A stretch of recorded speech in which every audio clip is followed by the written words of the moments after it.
can be free. I take the weight on my shoulders. I feel the sky come down on me. And I can't hold it much longer. Gonna let go so I can be free. Yeah, yeah. Oh, oh, yeah. Yeah, yeah. Oh, oh, yeah. Yeah, yeah. FC Live World Series time, game 1 tonight, and we will be live post-game on Foul Territory's YouTube channel. Kratz and Todd Father together. Yeah, you guys look like you're having a great time. I have FOMO. But do you ever think, Todd, we talk about the game and teams and players all damn year and go, this is it. We're talking about all of that for this 1.5 week stretch right here of taking a chip, right? That's really all that matters. Like we criticize, we praise, we look back at things, right? Every team's trying to get better. This is it. Like, this is why the game is played. This is the most important thing for, I think, most fan bases. So for me, on the first day of the World Series, it's not like an emotional thing. I'm not a crier, but I'm just like, yo, we talk all year for the two teams to get to this point, period. And it's that nervous energy that builds up. Kratzy, you're funny. It's that nervous energy, man, that stuff before. Because I used to love the stuff before the game even started. You know, the first practice on the field, the excitement of that first practice, getting on there. The lights are on. You're hitting BP. Like, oh, yeah, look at that. The balls feel like they're crispier. Feels like you're dominating even more. Hey, I'll take 5 more extra ground balls. I got some zip. I got my second energy here, and this is what you play for. Exactly. You don't want to go home a loser. You want to go home a winner. You break that ring. You bring it home for your city, where you're from. And guess what? There's only 2 teams playing right now. The brisk coolness of the air, even though Texas is in a dome and it's hot down there, Arizona, the same thing. So they're not – I take that back. They're not worried about the coldness. They're not worried at all. So it's going to be short sleeves. It's going to be exciting, and there's going to be no problems, man. And we have a star-studded teams on both sides. So it's going to be exciting to watch them both, Kratzy. I take offense to what Scott said. I know. I was going to let you go to that. I am a crier, and that's okay. Okay, don't mock people who cry, Scott. I wasn't mocking. You were mocking. Also, you said I'm not a crier. Well, I am a crier. Okay, Scott. So all I said was I'm not a crier. I just stated a fact. I didn't say criers are soft or criers are weak. See, you just said it. No, I didn't say any of that. I just said I didn't say any of that. If you want good mocking, by the way, Kratz, I have a treat for you in about 10 minutes. Don't tell him, but Ken Rosenthal is going to join us. You're going to love this. That's all I'm going to say, but go ahead. Okay, I like it. Halloween's coming. This is not just for fan bases. This is what people – yes, fans should be super excited about their teams being in the World Series. Just baseball fans should be excited, and we need to, as a baseball community, get around the fact that this is our premier event. This is why we make fun of ownerships who don't try to win. We make fun of ownerships who don't try to spend. But as a player, this isn't just what you started out at the beginning of the season. This is what teams who lost are starting right now working out for. Like, you think about the fact that you're freaking out of this and you got to watch other teams, and it kind of hurts to watch other teams try to win the World Series. You're texting your buddies. You're like, hey, we're going to make a splash next year. If I'm Gunnar Henderson or I'm Adley Rutschman, I'm texting the boys and I'm like, hey, this is what we fell short of. This should be going through Camden Yards. It shouldn't be going through Texas. It shouldn't be going through Arizona. It should be going through our house. And this is really what culminates it. And when you get to this point, and you lose, you thought the fire was there to do it before, and then when you finally taste it and you lose, oh, baby, the fire is even more. So congratulations to Arizona and Texas, but this is when the other boys who aren't in this, they're amped. That's right. Let's charge the damn mound. Also, I love Kratz's shirt today, foulterritoryshop.com. Good time to get after it. Holiday season is around the corner, but first Halloween, if you want to dress up like Kratz, just get that shirt. Exactly. Oh, it's coming. Yeah. Don't worry. Okay, so let's go right to the ticket hotness. So Front Office Sports, which covers the business of sports, said they got some data from SeatGeek. The average resale price for a sold-out Game 1 at Globe Life in Dallas, one day out, was $1,273. That is a 9% increase from the night before the Astros hosted the Phillies in Game 1 of the 2022 World Series. Monday's Game 3, which goes to Arizona, has an average resale price of $1,080. Get-in price $735. So the demand is very solid. You know, there might be complaints from some fans that don't see, I don't know, some of the juggernaut franchises over the past 10 years, or the market is not big enough, or whatever we talked about. I don't even want to waste a lot of time on that front. But in those regions, in those markets, it's hot. And it's also important in most sports, in my mind, to have a difference. Like, we talk about dynasties, but Todd, do you want to see the same team in the World Series like every freaking year? I think there were a lot of people complaining, like, please, no Astros in the playoffs. I think a lot of people were like, I do not want the Astros in the World Series. And whether, you know, there's some haters, but even just for people that said, I'm sick of seeing them, I want to see a different product on the field for the World Series. You got that. You got the Rangers and D-backs. Yeah, and then in this world nowadays, somebody's going to say something, and they're like, oh, well, actually, blah, blah, blah. I mean, listen, if you're good enough, it doesn't matter what team it is, to be honest with you. I'd like to see different teams, of course. I'd like to see the best teams, though. Whether it is the Astros, whether it is another team every year, the Dodgers, you know, this is great for baseball, I think, though, first and foremost. It goes to show you the versatility of some other players, how good they are. It goes to show you that, you know, teams counted, or players and fans counted teams out like, damn, you know, 4 months ago, I was like, who the heck are these Diamondbacks anyway? They don't even deserve to be in the playoffs, and now they're in. It's like, yeah, see what happens, you know? So that's what goes to show you. Baseball is a crazy sport. It's hard to do, and it doesn't matter if you're the best team. You can get beat at any time, any day as possible. So for this, I think this is only better for the sport. There's going to be some names that are going to be out there that people are going to be watching for years to come. And I mean years, I mean not 10, 15 years, the next 4 or 5 years. You're going to see these guys be like, all right, well, we got Aaron Judges of the world, but we also have Adolis Garcia as well, Christian Walker, you know, Alec Thomas, to name a few guys off the top of my head. But yes, this is really good for baseball, and I'm excited to see these two teams play. It's pricey. Kratz, you paying for tickets?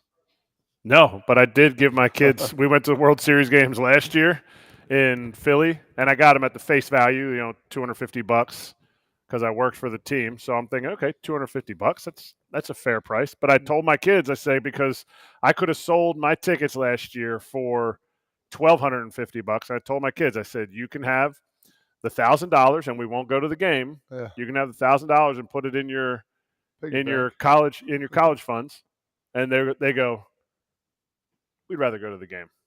So they made the right choice. They made the right choice. It's a life, you know, something they may never get back to another game. And exactly. if we wanted the same teams coming back to the World Series every year, we just call it NFL. You know, we just call it's not Major League Baseball. Like, there's so much parity in the game. Some of it's because teams don't want to spend to continue to win, but the NFL constantly has the same teams and constantly has the 1 seed versus the 2 seed in the Super Bowl, or the 1 seed from the AFC versus the 1 seed from the NFC. This is great. This should, and I don't know that anything can change owners' minds about how they're going to make money, but this should encourage owners to be like, we do have a shot. We do have a shot because of how we built this team. And because our coaching staff has a real pulse on our players, we have a shot at proving that we're a good team and we have a great opportunity to win the World Series. And that's what I see this as. I don't see it as, you know, it's a Fox-driven thing where Fox is like, oh, this is terrible ratings. Who cares? This will overall, while the ratings may be lower this year, to me, this is going to grow the game, which can only mean more money in the pockets of owners, which is what they care about. Yeah, you got to look big picture. It's going to be a great series, too, with pitching matchups and hitting matchups. I'm telling you, man, it's going to be awesome. I mean, Nathan Eovaldi versus Corbin Carroll to start off the game. I'm fired up. Who's got the edge, though? So, I mean, we'll go over locks and picks later, and I know at least one of you, maybe two, has a bold prediction, but yeah. I was on the BetQL show this morning, and I was trying to just size up the key parts of the ball club. So help me out. Let's talk this out together. Bullpen, just because it's so important. Who's got the better bullpen? right now, I would say Diamondbacks. They looked Same. insane. Hotter bullpen. It's got some depth too. So I'll go Yes. D-backs. We good on that? Yep. Good. Kratz? Agreed. Okay. Agreed. Starting staff for me feels a bit like a push.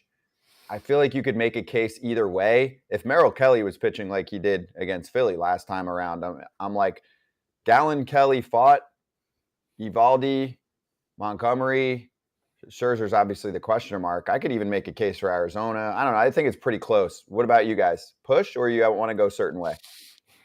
I'm going to go slight edge to Texas just because you're going to see those two guys 4 times. And I would be more worried about those two guys going 4 than Merrill Kelly and Gallen, to be honest. Not by much, by slight. Okay. I thought the bullpen was more of a push, but I didn't know we were gonna fence sit. Okay. I'm not fence sitting here on this one at all. I think the Rangers have the advantage here. I think they have more. I think Merrill Kelly has shown that he can dominate, but he needs a lead. Gallen, I think, can pitch well in any situation. I think he can pitch with a lead and without a lead. I think Merrill Kelly's stuff plays so much better when he can attack the zone with the pitches that he has. As soon as they got him a lead, he was lights out. So if he can pitch the same, that's where I think the Diamondbacks then would shrink the gap of the advantage. But neither team really has a ton of depth. But in a depth category, to me, I think the Diamondbacks have it. But I think that 1-2 punch, like Todd said, I really think it goes to the Rangers. But Brandon Pfaadt's shown everything that he could sway that in the Diamondbacks' favor. Lineup? Can we agree, Rangers? Rangers have a better lineup. Their offense is better. I think so, yeah. I think it all comes down. You guys hesitated on that one? That one was easy for me. I was thinking of their bottom of the lineup. I'm sorry. I was trying to remember the Diamondbacks' bottom of the lineup. And I'm thinking of Josh Young. I mean, oof. I think it's not as wide of a gap as you would think, and it's all going to come down to plate discipline. Watching the film of the 4 games that these two teams played, the Rangers' plate discipline was below average. They chased out of the zone way more than I ever saw. They were going through a funk when they played them, and really, their big guys, besides Simeon, didn't get a ton of hits against the Diamondbacks starting staff.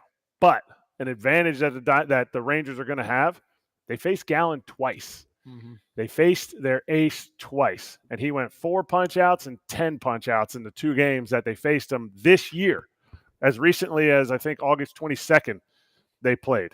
So I think it's something that plate discipline is going to come back to. It's going to be a huge, huge part of this series because the Rangers don't chase a lot. The Diamondbacks historically this season don't strike out a lot, but they will chase. So they make contact outside of the zone. And that is, to me, that's where it's going to really separate. But without that, I think the Rangers lineup is way more devastating, way more. And it's not just top heavy. It was top heavy before, and now it's not. Yeah, it's rounded out a little bit. Okay, that's fair. We'll go over the rest of the predictions later because Mr. Rosenthal is ready to go. So your poll question is, how will the World Series end? Diamondbacks win in 4 to 5 games. Diamondbacks win in 6 to 7 games. Rangers win in 4 to 5 games. Rangers win in 6 to 7 games. QR code on your screen or watchstadium.com/foul territory. Ken Rosenthal on the scene, joining us next.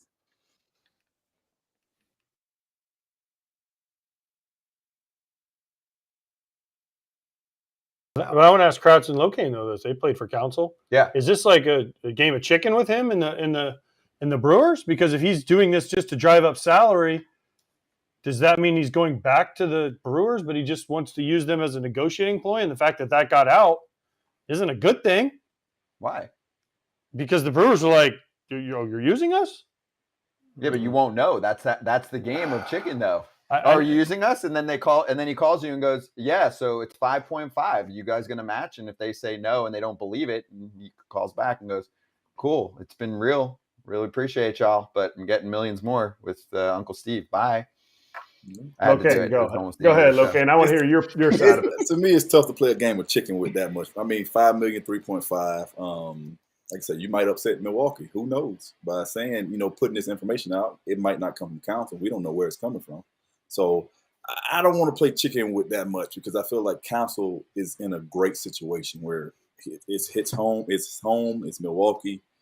Grew up there. Everything is aligned for him perfectly. So I don't know. For me, it's always been about comfort. So I don't like to mess up great situations that I'm in to pursue stuff that's maybe slightly better. New York, I'm not a big fan. So at the end of the day, we'll see what happens. It's up to Counsell. And also on top of it, does Counsell put your team over the hump? We've seen Milwaukee go to playoffs a few times, but they haven't gotten to the World Series yet in years and years and years. So does he put your team over the top? That's the question mark for me. And now back to foul territory.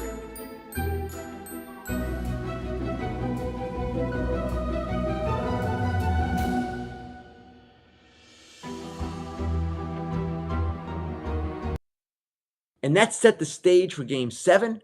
4 for 5, 2 homers, 5 RBIs, MVP. I wrote it. This guy now must be considered a superstar in the sport. And I got some comments back. 824 OPS, only ranked 20. Stop it, guys. Stop it. You don't have to be in the top 10 OPS to be a superstar. And yes, he's a flawed player in some ways, even though he's a brilliant 5-tool talent. Adolis Garcia, dude of the week, superstar in the sport. Let's kick off some World Series talk. That was from Fair Territory, and we'll talk more about the show after we talk to Ken. Kratz and Todd Father, I wanted to kick off the combo here. Can you give us a grade for Ken, 1 to 10, on how his troll impression was of people that are trying to tell Ken Adolis Garcia is not good at ball? 10. 10.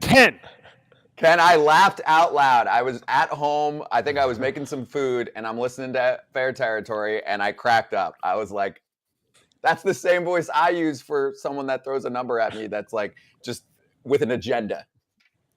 Well, Scott, it seems every time I open my mouth or write something, I hear commentary from people that is not exactly pleasant.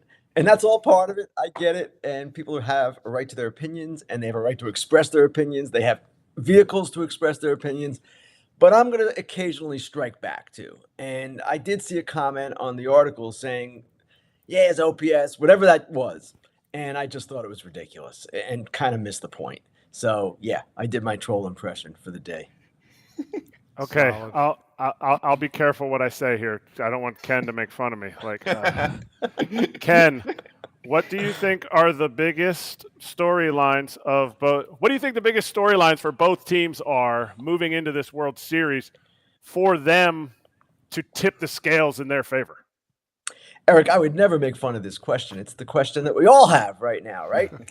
Biggest storylines, I would say, number one, how did the Rangers handle the Diamondbacks running game? The Rangers took great strides or made great strides in improving their control of the running game this year. I think last year they were 25th in caught stealing percentage. This year they were 5th. So that's a dramatic improvement. It's something they stressed from day one of spring training. So that's one. Another one to me is the Rangers lineup. And you guys were talking about this a bit in the previous segment, if I'm not mistaken. 1 through 9, they're really good. And they have players who can hurt you at any time. Now, not everyone has been hot at the same time. Of course, that rarely happens in baseball. But if they get going a little bit offensively, like they can and have in the past, then it's a real problem for the Diamondbacks. But we just saw in the NLCS, the Diamondbacks get down 2 games in which they were outscored 15-3 and then come back to win 4 of the next 5. So if you're watching, if you're paying attention, to discount this team would be a big mistake. I'm not going to discount them. I am actually looking forward to seeing how this all plays out. When I say actually, I mean in the sense that a lot of people are, this is not a great matchup. No, actually, it's a fun matchup, and it's different. We have different teams in, and people complain all the time. Too much Yankees, too much Red Sox, too much Astros, too much Dodgers, etc., etc.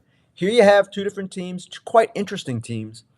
If you're a fan of baseball, and I said this on my show, then you should be watching. And I'm not saying that as a representative of Fox. I'm saying that as a fan of baseball. This is fun. This is what we look forward to all season long. So let's have at it. All right, yeah, that well said, dude. I'm right there with you. So for me, what we've been talking about, we're talking about edges. Who has the edge here? Who has the edge there? I'm curious your thoughts on pitching, on hitting. You already talked about speed and running and all that stuff with the Diamondbacks. All of a sudden, the last 2 games they played, they've come to life stealing bases. So who has the edge pitching? Who has the edge hitting? Rotation, it all depends on Gallen. He has not been good this postseason, really, by his standards. And the Rangers have 2 hot pitchers right now, Eovaldi and Montgomery. Gallen and Merrill Kelly certainly can be that. They're good enough to be that. And I really liked what I saw from Brandon Pfaadt in Game 7. To me, a kid on that stage with his stuff, doing what he did was really impressive. So the Rangers are a bit problematic past the top 2. We know that. We'll see how Max is. And that's a big storyline of this series. Again, how Max Scherzer is going to pitch. Bullpens, you probably give the Diamondbacks a little bit of an edge. They have a greater number of relievers that their manager trusts, I would say, than the Rangers do. But guys, we talk about these things before series all the time, and they never play out the way we expect. So I'm looking forward to watching how this all unfolds. And tonight should be telling because it's Eovaldi who's been brilliant in this postseason against Gallen, who has not.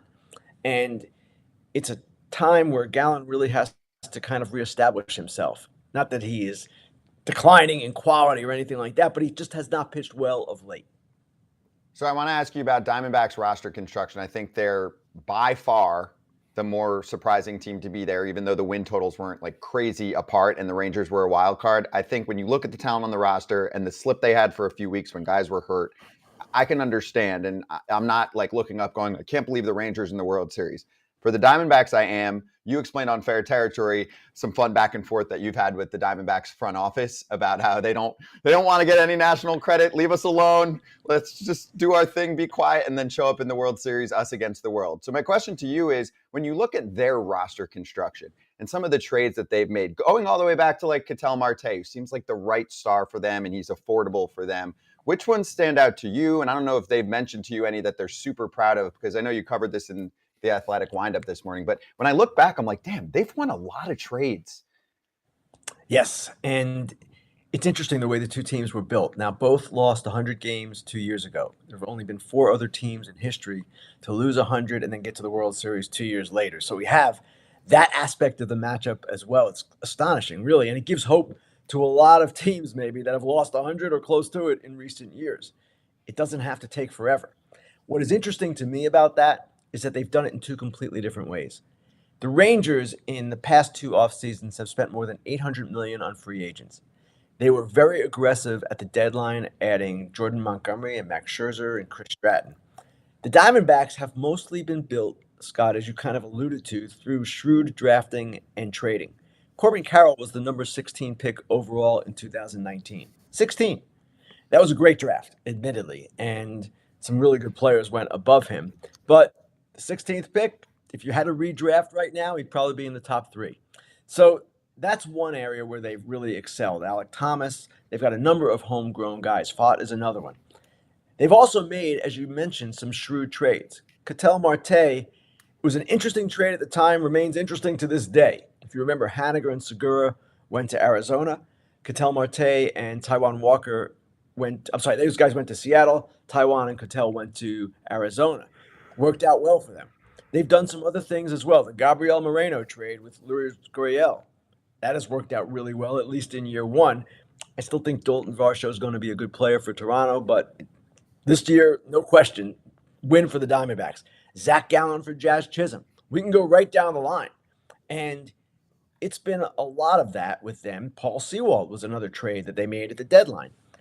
That's kind of how they've done it. They've got Corbin Carroll on a $111 million extension, Marte on a $76 million extension. Those are their biggest contracts. Their one big free agent in recent years was released. That's Madison Bumgarner.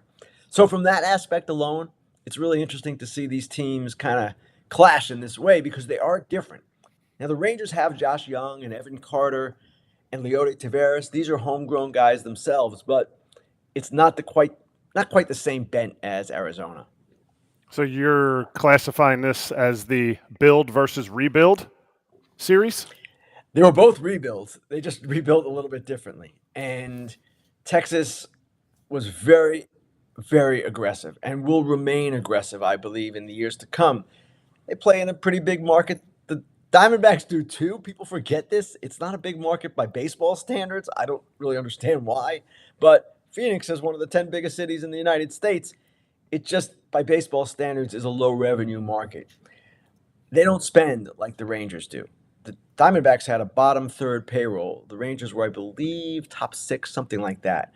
So that's a difference in the way these two teams have operated. Is there a chance we see Evan Longoria getting benched in this series? Because the games that he's moved to DH, they've kind of downgraded their defense. And I understand, it's a lefty on the mound, but we're going to see Montgomery at least twice in this series, if not a Game 7 Montgomery. It seems like how he's been producing isn't in step with how the rest of the team's been producing. And when he's DHing, there's a downgrade in right field with Tommy Pham dealing with that turf toe. Yeah, certainly, Eric, they can play it that way. And it would not shock me to see Evan Longoria not play a major role. It's kind of the way it's been in many ways. Torey Lovullo has basically done what he felt is best or feels is best for the lineup. And we saw that in the NLCS when he did bench Tommy Pham in Game 5 in favor of Pavin Smith. Tommy Pham comes back in Game 6, hits a home run. One thing that happened during the Diamondbacks 7-25 slide is that Lovullo got more aggressive, for lack of a better term, in confronting his players, in holding them more accountable, both publicly and privately. And some Diamondbacks people feel that was kind of a key to them coming out of it, that he finally said, hey, enough's enough. We have to do certain things a certain way. They were making too many outs on the bases, just kind of screwing up in a lot of different ways. So given that, and given that he has kind of taken a step forward in that accountability aspect, I don't expect him to do anything but what he feels is best for this team. Okay, so one more kind of. You go ahead. Oh, go ahead, Todd. No. You're right. You're up. Okay. I just had one more big picture World Series question for you, Ken. So I think the Rangers have star power. I think the complaints wouldn't have been there, obviously, if the Phillies were in, but even we could have picked other teams, of course, Atlanta, LA, etc. I don't think the complaints are I think, Evaldi and Montgomery are known, and Adolis Garcia certainly made himself known now, and Corey Seager's been a star and had one of the best seasons this year. I'm just wondering if there's any way that the marketability of a team like the Diamondbacks can improve, and your thoughts on why the attention isn't there. Does it have to do more with the market, or do you go player by player? Corbin Carroll is a star, but he's pretty reserved and quiet, and he's a rookie. It's his first season. We'll see how he, kind of expresses his personality going forward. I'm just kind of looking at the roster being what's here? What can we highlight? What can people attach themselves to if they don't really have a horse in this race and they don't care? I don't know if you've seen anything on that front. Because for me, Zach Gallen stands out. It's been one of the better pitchers in the league for a while. He's one of our best interviews when we bring him on here. He threw all kinds of shade on social to fans in Philadelphia. So, why can't we elevate him? No reason. He's going to be a top 5 Cy Young finisher, I expect, this year. And he is a star. Corbin Carroll is certainly a star. Ketel Marte is a star. He's been an all-star. Now, these are not guys who are in the national consciousness necessarily. Arizona plays in the West, and a lot of people in the East don't see these teams enough because they play later at night. It's simple reality. But those are really good players, the 3 we just mentioned. And you've got others like Alec Thomas who are kind of coming on, and Christian Walker has been one of the better players in the league for a while now. He'll be highlighted, I'm sure, in this World Series. So when you talk about a star, there are all kinds of ways or paths to stardom. And obviously the best players are stars naturally, but the better players in the bigger markets, they get more attention. Perhaps being in the World Series will change that some for the Diamondbacks. It certainly should. And the other thing that I like about this, Scott, is while they don't have big superstars per se, even though Carroll probably fits into that category now, the beauty of this team is it's a team. And they have combined and bonded as a group and played a certain way without fear that has gotten to to this point. So I admire them for what they've done. We all value teams so greatly, right? We all like the idea of a team coming together and achieving perhaps more than they thought it could. So that's who the Diamondbacks are, and there's nothing to be ashamed about with that. Now, Dusty Baker, I want to skip gears here to him. Played for him. You know him very well. Hall of Fame, historic career. One of my mentors, a guy that's been doing it for a long time, years and years and years as a player, as a manager, Hall of Famer now, of course. Talk to us a little bit about him. Any funny stories you got with him? You know, just stuff over the years where something you're like, you know what, this guy is just class act, and it's a story I'll tell from here on out. I've got two. And a couple of years ago, actually, it was about 5 years ago now, Todd, 2017, 18, in that range. 17, it must have been. I was in need of back surgery. And I was kind of hunched over when I was walking. Not greatly. It was kind of slight, but somebody who knew me would have noticed it. Hardly anyone in baseball noticed it. One day in Washington, when Dusty Baker was managing the Nationals, walks to the end of the dugout. I'm in the photo pit adjoining the dugout. And he says, this is in the middle of the game. He goes, hey, man, what's wrong with you? What's going on, man? And I explained to him that I had this back condition. I had scoliosis as a kid, had surgery, need more surgery to kind of straighten myself up again. And the fact that he noticed it to me in the middle of a game, came up to me and talked about this, it just kind of speaks to who Dusty is. He's a very empathetic person. He is observant, as unbelievably so. That stood out to me. And then the following year, I guess by that point he was out as manager and working for the Giants as a scout. I had had the surgery February 15th and was out for like 5 weeks. My first time out of the house, basically, was to interview Dusty in Annapolis, Maryland. I live in New Jersey. My wife had to drive me to Annapolis because I still wasn't 100%. And I sat down with Dusty for an hour. We had lunch.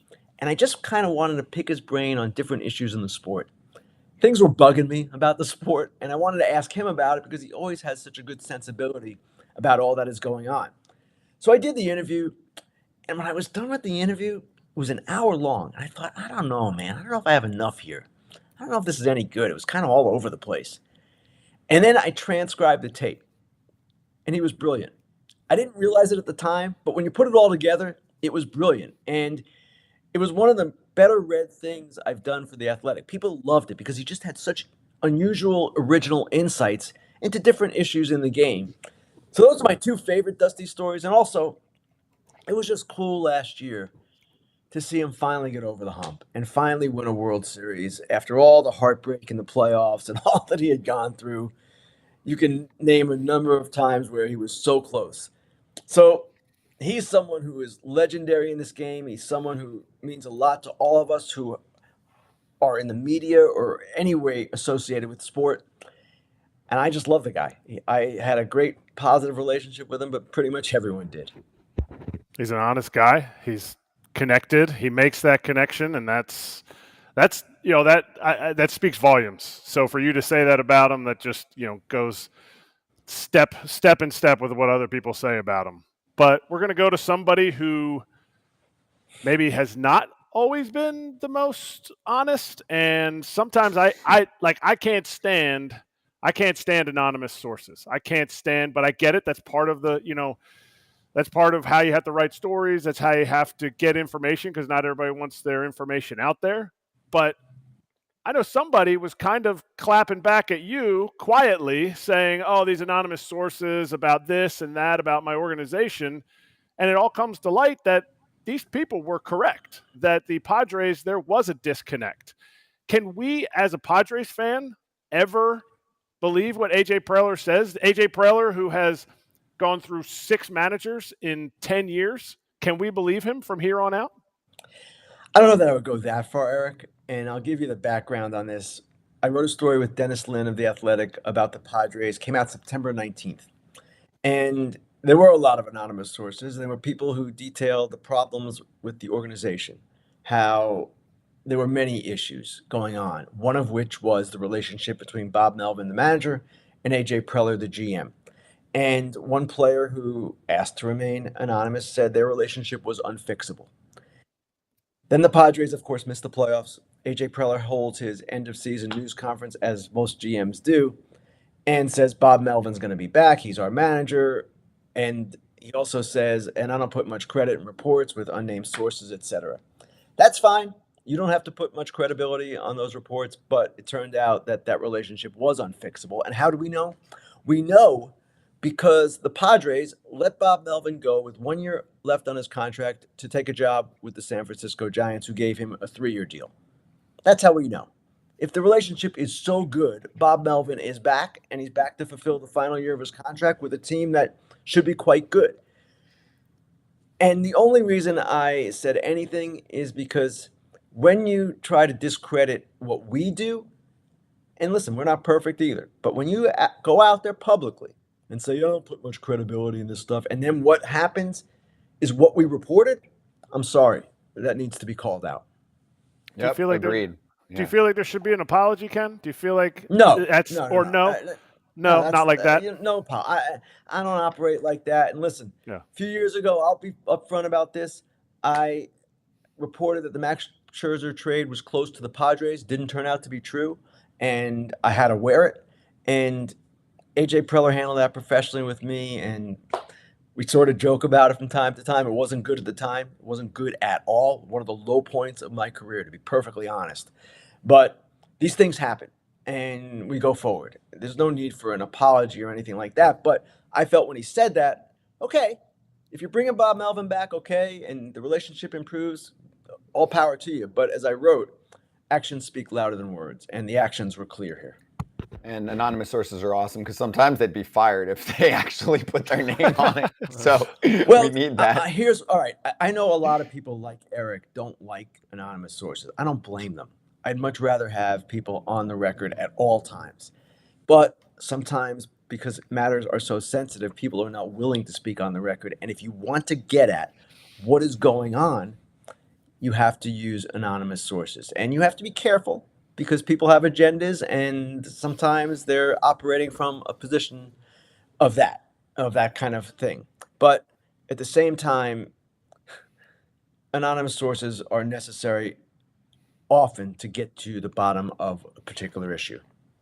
I'm with you. Ken, awesome. Well stated. And thank you. And have fun. Enjoy the night. I'm sure we will, man. Thanks. Thank you. And Fair Territory's out there right now. Our FT insider, Ken Rosenthal, talking about the series, of course, more on this San Diego story and a lot more with Grill and Ken on a number of topics. Be right back.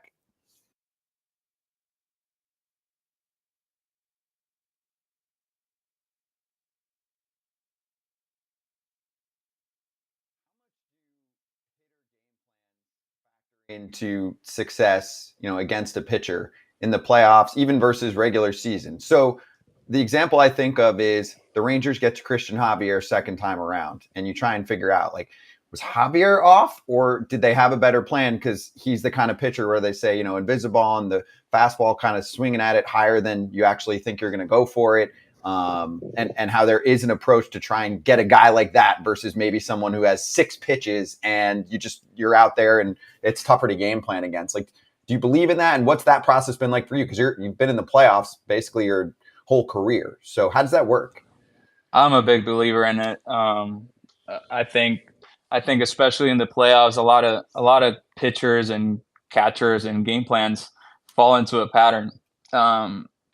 Especially when I think a lot of times, depending on the guy that you are, they're gonna attack you to your weaknesses. They're not gonna throw you to your strengths. They're gonna go right at you with their best or what you don't hit. And I think in a short series that can blindside the opposition if you have a great plan. And then in a longer series, it's hard to do it because you're playing possibly 7 games and by game 4, they're game 3 or 4, they're wait, this guy is he's just looking for this at the plate. He's just, this is his approach, and he's staying stubborn to it. And then they can readjust to you. And that's when you have to readjust to them. But yeah, I think, Javier, it's easy to say, oh yeah, he's an easy guy to face because he's got 2 pitches or he's got 3 pitches, but like it's such a special fastball that like you have to like be 2 or 3 balls above the fastball. He has incredible command of it, and I think that the fact that they saw him once was a difference maker. And now back to foul territory.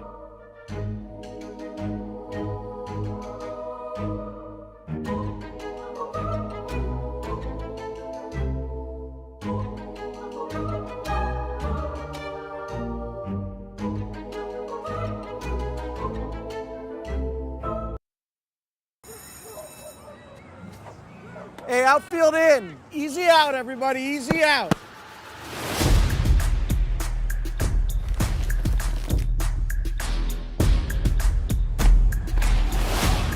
Like I said, easy out.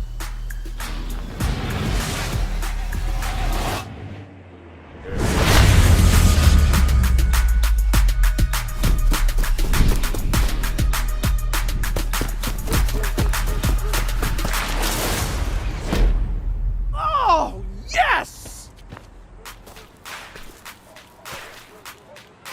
Woo! Like I said, easy out, buddy.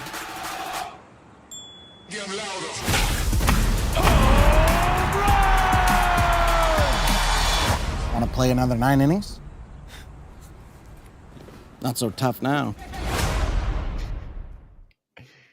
Hey, real talk here. JayFish joining us right now for some more on MLB 9 innings. We keep it real here, JayFish. Most commercials in general suck. Like, quite simply, they're corny or they're tired or whatever. Like, that one gave me the chills the first time I watched it, right?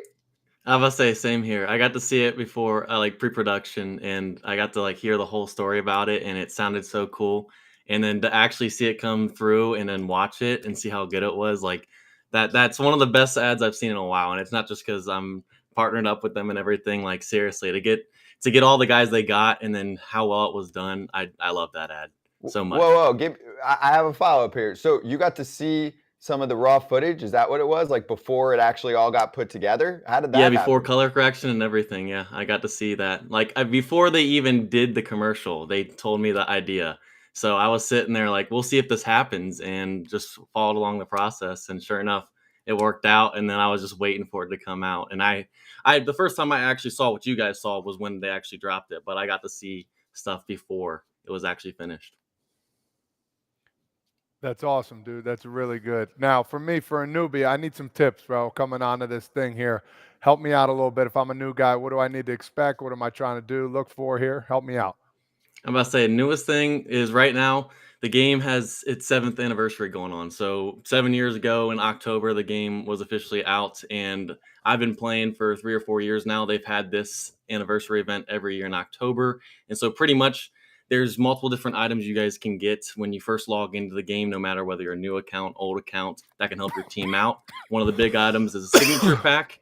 And that can give you cards that are the best types of cards in the games. The signature cards are the most valuable ones. You get a team signature from that possibly, and you're set to go on that. And then there's a bunch of different other items you can collect right now that can help upgrade your team from that event as well. And that goes, I believe, until November 12th, and it started back earlier in the beginning of this month. So that's the biggest thing in that event is what you're going to want: signature cards and then stuff to upgrade those cards. So JayFish, I'll double down on what Todd Father said. I recently had a little time late night, couldn't sleep, and start getting into it, right? And creating a season and getting going. Actually went with the Royals to start, just to take Bobby Witt and Brady Singer, friends of the show. They've been on. So I'm like, all right, let's have some fun with these two, and then we'll add to the party. What would you advise? Like literally from that start, right? Like if someone goes, hey, I just downloaded, what do you think I should do? Like even from which team, like hitter, pitcher should I start with in your mind? And then, a few like super beginner tips, like first hour that I'm on the app because you download it for free. What would you do?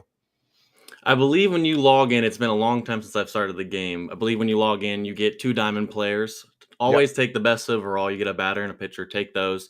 And then the main thing I can tell you from the very start is don't worry about getting team diamond players first. Just worry about getting all diamond players, because gold and below, you can't change skills and everything else.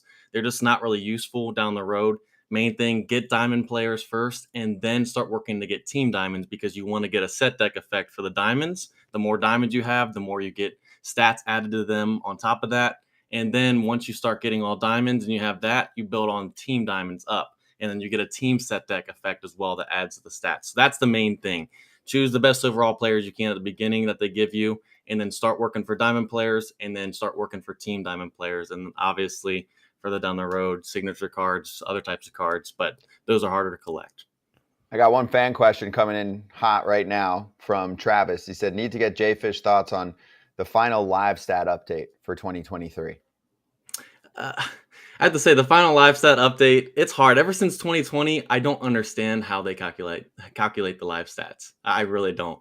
I had someone reach out about, I think, I don't remember which card, but they reached out and they're like, how is this year's stats and last year's stats equate to pretty much the same exact in-game stats, basic stats, and they're totally different. I don't really know. I'm going to be honest. So I feel like some of them are probably off, some of them are probably more accurate. But since 2020, with that year and how they calculated that, I feel like it's been different ever since then. All right, so one of the people that we've been talking about, we've asked two of his Dodger teammates if he's coming back, is Kershaw. And you, was it this week that you got a 16? Kershaw, it was a couple weeks ago. It was a couple weeks ago, but it just okay. I didn't know when it dropped, but tell me about what that was like, getting that, and then, also, do you think he's coming back next year in real life, not in the game?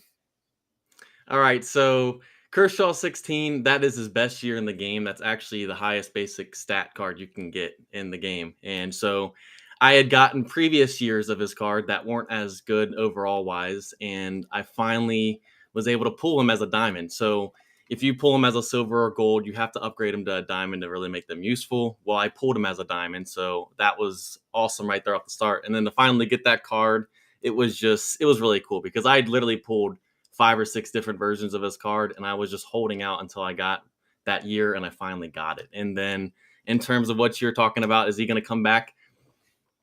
I doubt it.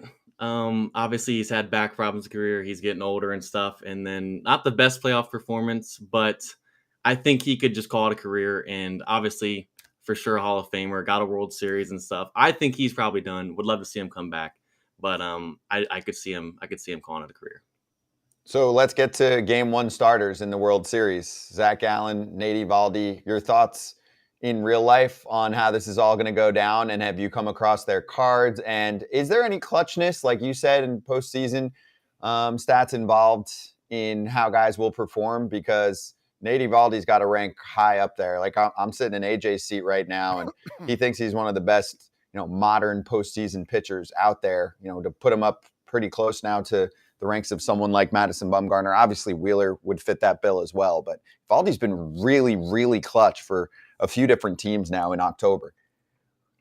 I'm taking the Rangers tonight. Zach struggled a little bit. And then, Nathan, obviously, he's done very well in the postseason. In terms of the actual game, postseason stats don't actually account towards the stats of the card. I wish that was the case. But tonight, Game 1, I'm taking the Rangers. And then for the series in general, I would say I'm going to take the Rangers, but I think it goes 7. Obviously, both teams have been able to win on the road. Both teams just came off of Game 7 on the road, winning that. I think the big thing, I got the Rangers, is Scherzer.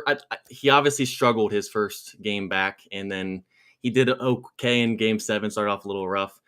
I think that he can find it here now that he's pitched a few games. And if he does, I think that's going to be the difference in this series. And I think it's going to be really close. But I did just see a report today that there is a cut on Scherzer's thumb, a new injury he's dealing with. So I don't know if that's going to be the case. We'll see how he recovers from that injury and throws this series. Yeah, you're on it. I heard that. He was like, I threw some cotton and some glue on it. No big deal. Like, okay, we'll see. Yeah. Classic Scherzer answer. There would have to be a lot to hold him back at this point. But good stuff. JayFish, appreciate it. Have fun. Enjoy watching the series, man. And we'll catch up with you again soon, all right? Sounds good. Thanks for having me, guys. Cheers. Appreciate you. Scan the QR code on your screen right now and download MLB 9 Innings for free. everything we talked about is included. And if you're a newbie like us, hopefully you learned something.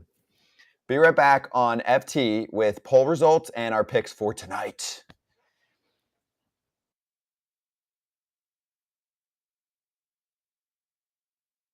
All credit to the Diamondbacks, man. I'm not surprised anymore. You know, I think I keep telling people, like, when are you going to be surprised? Whenever they win the World Series, like they have a great team. They came from behind twice on the road against the Brewers. They were down 3 in both games. They did what they did. They came back. Then they come to us. They did what they did to Kirsch in the first, and then they added on in the second, and then it just never stopped. Then we get a random day off after game 1. And it's kind of like tough to regroup because it's just weird energy, especially after what just happened game 1. And then we get a day off, and we just got to sit and wait. And then game 2, they got to Bobby early, and we were unable to like, how would you describe what happened those last few months for you? Just, it was crazy, right? You get traded there. It's probably pretty unexpected that you end up there, get to reunite with your friends, and they're a good team. And then they actually run into the team that makes it to the World Series. So obviously there were some pitching issues, but also it was a better team than most of us anticipated. No, without a doubt. Like you said, I was expecting to get traded. I wasn't expecting to go back to LA. And kind of quickly, I kind of hit it off with the hitting coaches because they've known me for years, and we got back to some of the things I used to do, and kind of instantly felt like a good player again, and just enjoyed it. I enjoyed the process a lot. Like I said before, I wasn't expecting to play as much as I did, but little thing happened here. Guy got tight during BP. Somebody couldn't sleep the night before because their house got broken into, and I kept finding myself in the lineup, and I kept doing well. And I mean, we were winning, and I had spent the last 2 years in the bottom of a division, and it wasn't as fun. You know, it doesn't matter how good you are when you're not winning. It's just not fun, period. And you know, the guys in LA, that group was very different from the one I played with in 20 my last year, but they knew how to have fun. And of course we played great baseball, especially in August. August was sick. September was like up and down, and nobody expected us to go out the way we did, especially getting swept. But And now back to foul territory.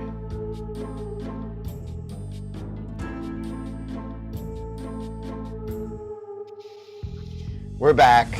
You got to do it, even if you've lost some money on the postseason. Because let me tell you, I said this morning on the betting show I was on. This has not been an easy postseason to bet on. It has been full of unpredictable shit. So AJ's get killed it. back on track. Yeah, AJ has killed it. That's true. Got to give him credit because we do give him shit during the year. Let's get back on track though. So let's do our BetMGM locks. We'll show you how this group is the trio that you want to listen to for the most part, at least for this season. We've been pretty steady. Kratz's story has actually been miraculous because Todd Father and me have stayed in a pretty good spot. Kratz was down a ton and then just steamrolled through everyone, steamrolled through the league, just dominated, right? I learned. The machine learns. I'm like an AI without hair. Yeah, you are. You are a machine in many ways. I agree. You're a very nice machine. So I would have been back to 500. I pushed. Remember, you said 5-4. That was phenomenal pick by you, but you picked the wrong team. You should have picked the final to be 5-4. You would have won a lot of money. I should have, but that's not a lock. That's just it's okay. That's just me, just diarrhea of the mouth. Oh, great. All right, let's do it. Todd Father, you first. What do you got tonight? Well, I'm actually doing like a prop bet. I'm feeling Evan Longoria today, man. I'm feeling him in the lineup. It's a bigger stadium. I feel like he's going to wrap one down the line, not for a homer, but for a double. I'm going Evan Longoria over a half. Basically, all he has to do is hit a double, plus 625. I'm going 200 and win 1250. He's got that swing. He's going to be out in front on one. He's going to loop it over the third baseman's head. I'm not picking the game today. I'm going prop bet Evan Longoria to hit me a double. Wow. That is a unique prop because, you know, people like to pick on homers, but I don't. Yeah. That's tough. What's the matter, Kratz? No? What? No. Also, if he's not in the lineup, and I'll double check this, then when that happens, I'm not sure if he doesn't get a plate appearance. But sometimes it goes void, just so you know, in case he's not in there. But if I have a backup pick as well, I was going to pick is going to take the Rangers minus a run and a half today. A little Okay. run So, line. Okay. Run you got a line. little I run think line? it was plus 125. So I do have a backup. I didn't put it up there. I'm sticking with Longoria. If he's in there, I'm going there. But I do think the Rangers are going to win. They're going to win big. Okay. I like that. I Go ahead, like what you're saying. I mean, since we're picking multiple picks, I'm going to take the over and the under. I'm going to take the over and say it with your chest. I like your he was just Longoria gi- pick. I like your Well, he has pick. to start though. That's the only reason why. Yeah, I I was just getting the backup just in case. Yeah. Yeah, there was just talk. There was just talk he might not start. But anyway, He might. I'm going over 4.5 Ks for Gallen. My guy Gallen has not reached over 4 Ks in his last 5 starts, but his 2 starts against the Rangers, he had 11 and 6 Ks, and he gave up 14 hits combined in those 2 games, 7 and 7. But of those 14 hits, 10 are from guys who are not playing in the game tonight, unless they put Ezekiel Duran in there somehow when he's not on the roster, or Travis Jankowski, who has not started yet. So there is some dominance against the Rangers recently, but I'm going against the trend of what Gallen's been doing. So it'll be exciting. I'm getting it at minus 110, so I love that. Nice. I got plus 105 SGP. I got Texas to win. I got to buy it down, so I'm going under 11.5 runs. Okay. I'm separately going to take the under anyway, but just to be safe on my lock. Bad ump who calls a lot of strikes, starters, good bullpen, the whole deal. So bonus code is FOUL for your $1,500 first bet offer. Download the BetMGM Sportsbook app. Sign up and deposit at least $10 into your BetMGM Sportsbook account. Place your first wager, and you'll get up to $1,500 back in bonus bets if the bet loses. And if that happens, those bonus bets will be available once your initial wager is settled. Gambling problem or concern? Call 1-800-GAMBLER. Just yes or no. Do you like what I'm going with? I do. Yeah, all of it. Okay. All of it. Yes. I'd Nice. love more You like money it all? with the under 8.5. Tell it all. And poll results. The winner is Texas in 6 or 7. Be right back on FT YouTube with Brandon Woodruff.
Gotta let go so I can be free. I take the weight on my shoulders.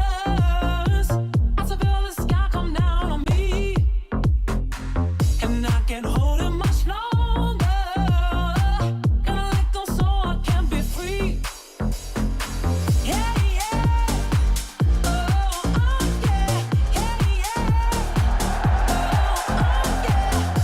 yeah. What's up? Hour 2, FT Live. We are very close to World Series time. Scotty Braun, Todd Kratz, and this crew will go over the game after it's done a little bit later on with the very popular, ever-growing FT post-game live show. So also, why don't you tell the world what you just were telling us during the cute open that we run? Big Woo has something special to show us visually. Well, I mean, I don't know if I want to like drop. It's like you're opening a present right now. You know, the present is under the tree and it's got your name on it. And Big Woo has a present for us that we're going to get to see as soon as that beautiful clean face pops on the screen. A little teaser there. Teaser also because he's in the waiting room right now. Okay. And apparently he has a hat on. So is he going to have to take that hat on? Is that a clue or no? Kratzy's gonna have Let's to put it figure this that way. out. Big Woo can dress up as Samson for Halloween. David? David? No. Samson. David Sampson? No. No. Former Marlins, Not whatever the he was? whatever his title was. Former Kelvin Marlins Sampson? family member? No? Samson from the Bible. Because he lost all his Her. Her? All right, let's do it. Let's bring him on. Big Woo, Brandon Woodruff from the crew joining us right now. Come How we on. doing? Look at that. Wow. We have an age. Hold on. Are we Can going you to go see there, it? though? Is it gone? I don't even know who he is now. We have an age All right, limit I'll on let this you show. handle this. We have an age All right, I'm gonna limit on let you this in. show. Hold on, I'm gonna let you in on a costume secret here for Halloween. So, my wife's a big, tall, blonde-headed lady, and I got the little mustache rocking. So I think we're gonna go as and I've got a Travis Kelce jersey in the closet, so we're gonna go as Taylor Swift and Mr. Kelce for Halloween. Big Woo. So, Big Woo. This is TV magic. I want Todd Frazier. I want Todd Frazier to read what I wrote for your costume. Joni. and I didn't say anything. You didn't tell me anything. Read He it. said No. Johnny should go as Taylor Swift and Travis, and you as Travis Kelce. Let's go. Come Right on, when there. you know somebody, you know Right there. somebody. Right Let's there. go. Right there. Solid. Give me some.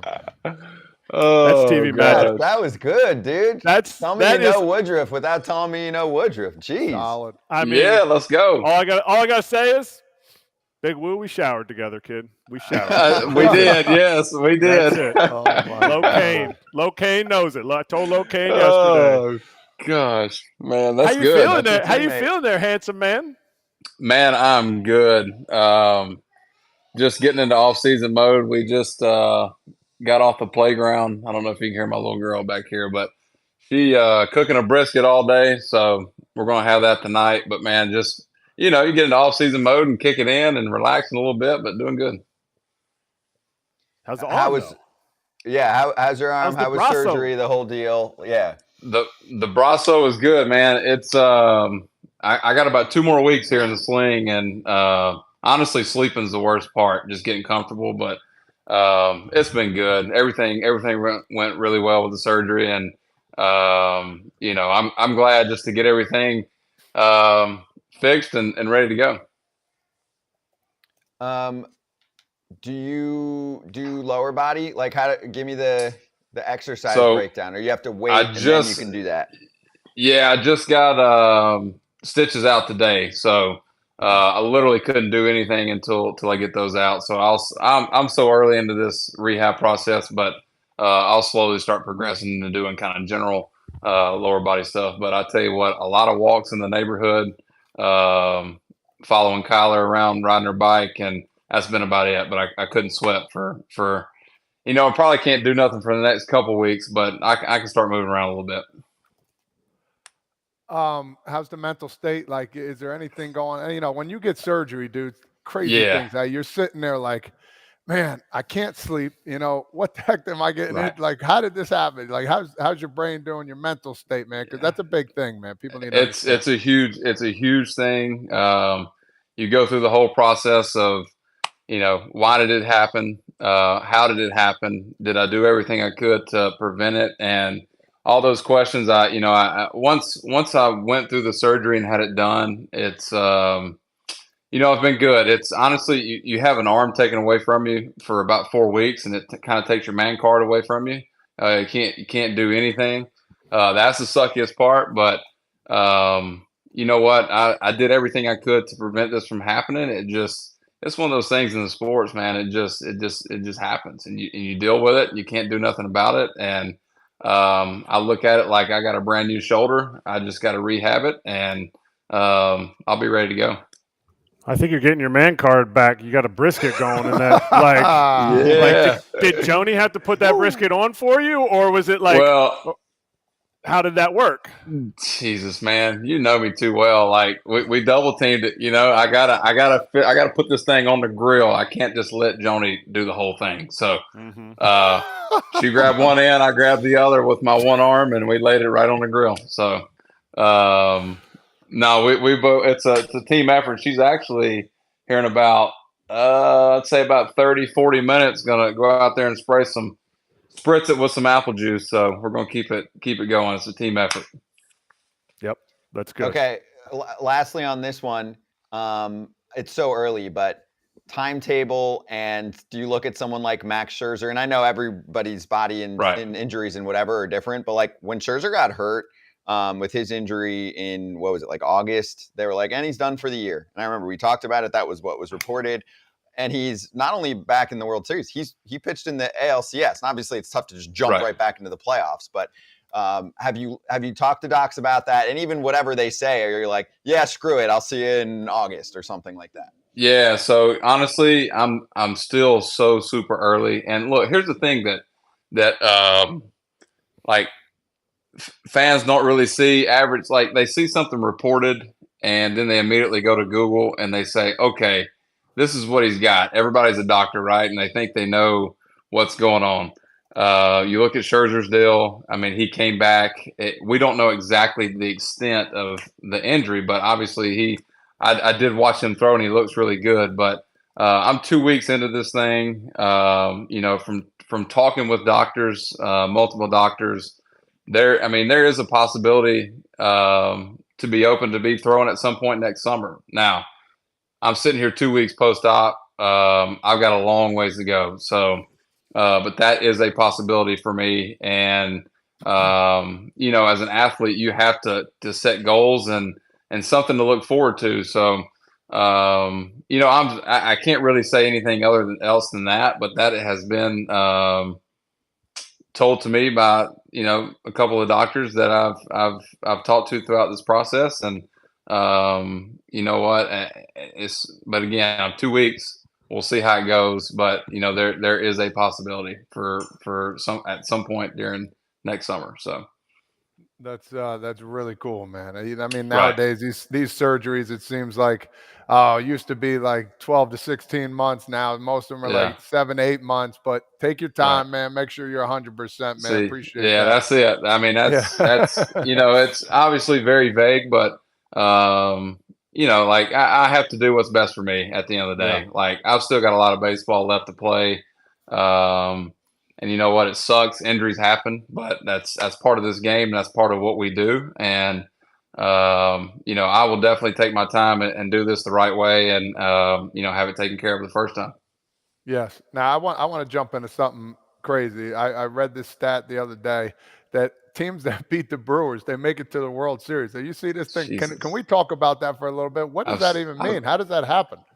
I've seen it, man. It's literally, and look, Diamondbacks, unbelievable team. The way the combination of speed and power and the way they throw the ball, like that lineup is so dangerous, man. And I know people don't give them credit, but you've seen what they've done throughout this playoffs. And we kind of got we knew once we were playing them in the playoffs, like it was going to be tough. And you know what? That's a great team. But yes, it was like this year. It was like, man, it felt like on our end with the Brewers, it was like, dude, we've got a very steady lineup with veteran and younger guys, and it was all kind of happening, kind of at the right time. And then we knew we had the pitching to do it. We just had to get hot, and it just kind of fizzled out on us. Once they beat us that first game, it was, it's hard. Anything can happen in the playoffs, but it was.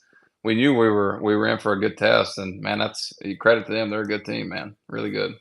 Do players notice that, Woody, during the season? Like, will someone say to you, yo, Big Woo, this Arizona team, like, their win total's okay right now, right? Because that's what you'll point to, and that's what maybe casual fans will look at, and even hardcore fans, right? Like, for me, towards the end of the year, they had a trip in New York. They lost both series to teams that were okay, right? There's talent on those New York teams, but they weren't good. They didn't make the playoffs this year. So do you play a team like that sometimes and go, oh shit, I wouldn't want to play this team in the playoffs. I kind of hope they don't make it.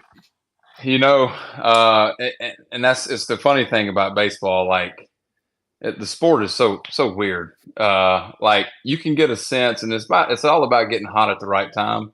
But when we played them in the regular season, it was like, you could see like these dudes can steal a lot of bags, man. And as a pitcher, you're always aware of that. And it can kind of give you trouble.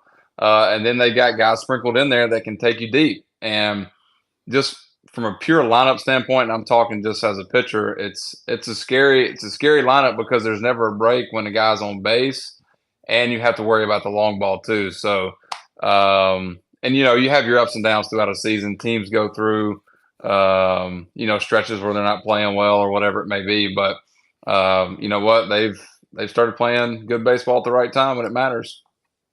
All right, Big Woo. Now I got to ask a question. Don't get mad at me when I ask this question, Big Woo. Okay? You going to trim that mustache up, or is it going to be like it's looking like you need it to be thicker? No, I like it.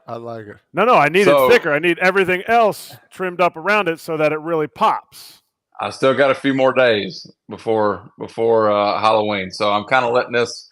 Not slick, but I'm going to take it down and kind of emphasize the mustache. So, yeah, I'm still working on it. All right, good. Now I can ask you the real question because I was just mesmerized by the push broom on your face. But have you had any discussions with the Brewers about like next year, what this looks like? I know you're going to be a free agent after the season. Right. I know there's non-tender stuff that could happen. Have you guys discussed this?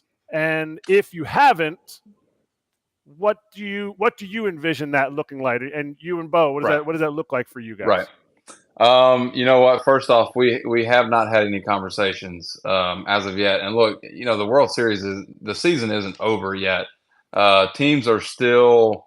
I'm in a unique situation. Teams are still trying to figure out what they're going to do for their offseason plans. And as of now, I haven't spoken with the Brewers yet directly about my situation, but that time will probably, it's going to come here very soon. But in terms of me and listen, I was drafted and developed by this team. I was drafted by them in 2014. I realized the way this thing works, the way the business works. I get everything, but I've been so lucky to be with one organization and basically one coaching staff my whole career. And that doesn't happen too often. But, I'll make this clear. Like I fit in so well with that city and this organization that, my hope is that I will be a Brewer for a long time. Like that's what I want. So, now going forward, I don't know what it's really going to shake out, what's going to happen. We're still super early, but we'll have those conversations here coming up soon. But currently, that's about all I can say about it. That's good. I appreciate that. I appreciate the honesty. Now I need you to be honest. You think our boy Counts is going to be a Brewer, or you think he's going to be a other 29 teams? Because I'm pretty sure every opening right now, I think there's like 5 other openings. Yeah. 6 openings total, something like that. But what do you think? You taking the field or are you taking the Brewers? I'll tell you what, and I respect Count so much. He did this thing. He played this game for a long time, and he's been an unbelievable manager. You kind of saw it firsthand kind of when we did things a little bit different in 18 in the playoffs. And just the way he does it and goes about it is very unique. And he's one of one, man. Like he's as a free agent player, like for a manager, he's the number one guy. And I think Counts is doing the right thing for him, and he has to go obviously see what else is out there. But I will tell you that this is not a gift. Counts loves Milwaukee, man. He grew up there. He's a Milwaukee Brewer lifer. Listen, I know he's going to want to do everything, and I'm not speaking for him, but just in terms of the way I feel about it, he's going to do everything he can to stay in Milwaukee. But you know what? Things happen, man. It's this game. It's crazy, but I know he's going to do everything he can to stay in Milwaukee. So I think we'll know something very soon, but we'll just see how it plays out. But I know he loves Milwaukee, loves the Brewers. And he's done an unbelievable job, and he's put himself in a position to earn that right to entertain, other options. Do you respect the angle that's out there right now that he's a free agent and there have been some managers in this sport that are underpaid? And the position in general, I guarantee the average salary for a manager now compared to 5 years ago, something like that, has gone down. And it's important for him because he's part of, it's not a union, right? You're part of a Right. union. You see a player Right. sign for a big money, that elevates everyone, right? That's where you guys are all teammates. To me, I'm looking at that situation in the same way. This is a really unique case. You don't have a young manager, who's just been one of the best in the sport, undisputed for a while, have free agency with a lot of teams open, teams that will spend, and a situation where for some reason the salaries have gone down for many skippers. I'm not saying him, Right. he's paid fine, but Right. this can elevate the field. Do you know what I'm saying? To me, I respect that. And I'm curious from the player perspective what you guys see. Yeah, I think you hit it head on. That's kind of his situation, right? I think if he's the best at what he does right now, and if he commands a larger salary, then I think that's going to help coaches, managers, folks down the road. And it's just you said exactly how I think players look at it, how I look at it. He has to do what's best for him, and I think do what's best for the game. So it's going to be interesting. We'll see what happens, but you know what, Counts he's been so good to me and all those guys in that clubhouse. And you know what, I think everybody wants the best, for Counts. All right, now you got to take us around the tour of you're just absolute ADD in the background of your. So we got a Normatech, not a Normatech. We got the stim machine. We got arrows. We got your high school team picture. We got. I hope that's Clayton Kershaw's autograph on your jersey from when you hit a dinger off him, but I don't think it is. We got. I do have the ball though. You have the ball. You have the ball. I got the ball. He still yeah. needs to sign that. He still needs to sign that. Oh gosh, he did sign me a jersey last year. Listen, dude. Clayton's the man. I've told this story before, but we kind of broke the ice. It was right before the COVID, in the spring of COVID, right before it hit, and we all got sent home. He's really good friends with Josh Lindblom, and he was with us, and where Lindblom had asked me to come over for, invited me and Johnny over to, hang out at the pool one day after workouts. And he's like, just a heads up, Kirsch will be there with his family, whatever. I was like, okay. So we had just thrown against each other earlier in the day. And it's like, the whole home run thing happened. And I've thrown against him plenty of times after that. Never even came close to touching a ball. So then we get there and he's already in the pool with his kids, and me and Johnny kind of sit down and he kind of swims up slowly, and I'm like, oh my God. It was like one of those moments. It's like, dude, he knows who I am. Like he's swimming up over here. Like I'm getting nervous. And he's like, dude, I wish you to hit that home run off anybody else. He's like, you could have just hit it off Bueller just to so we could have made fun of him. And I'll never forget that because it was so funny. And he's such a nice dude. And ever since then, he had come over one separate time to him and his family to have dinner in spring. And he's just he's very nice. He's very down to earth. And so then last year I did get him to sign me a jersey. So no, he's super good dude. That's really cool, man. So he's a guy that doesn't like facing you. Who's a guy you don't like facing in professional baseball? Is there a couple of them, or is there just one guy that's just like, man, he's got my number? If I was still playing, it'd be me, Big Woo. Oh. How about I that? hear you. How about that? Well, you get a steady diet of fastballs. I know that. That's along with everybody else. You'd be breaking out. You'd be a thumber, just a thumbing the ball out there. That fastball wouldn't come back, Big Woo. I try to pitch like I throw 88, though. I truly do. I try to pitch like I throw 88 with my stuff. That's the way I approach it. I honestly, I tell you, a guy that the type of hitters that are tough on me are the more contact guys, the smaller contact guys. They tend to work at bats. But I tell you what, man, Nolan Arenado for me has now. I don't know the numbers off the top of my head. I just go off how each at bat with that guy is, and he makes adjustments pitch to pitch. And I've faced him a lot just because we're in the same division. But him and Goldie, man, they're tough. But Arenado is like, he's tough. He's really good at making adjustments and staying through his bat just seems to stay through the zone for so long, man. It's like he's on every pitch. I make a good pitch, he fouls it off, and just works in a bat. So he's one that really sticks out to me. Interesting. I know we might have talked about it at some point during the season. What was the biggest shock to you during the year, aside from your team? I bring that up. Obviously, the Cardinals could fit that bill because you're in the division. Like, did you think, damn, this team is going to be such a pain in the ass to face? And you're like, wow, what is going on there? You know what?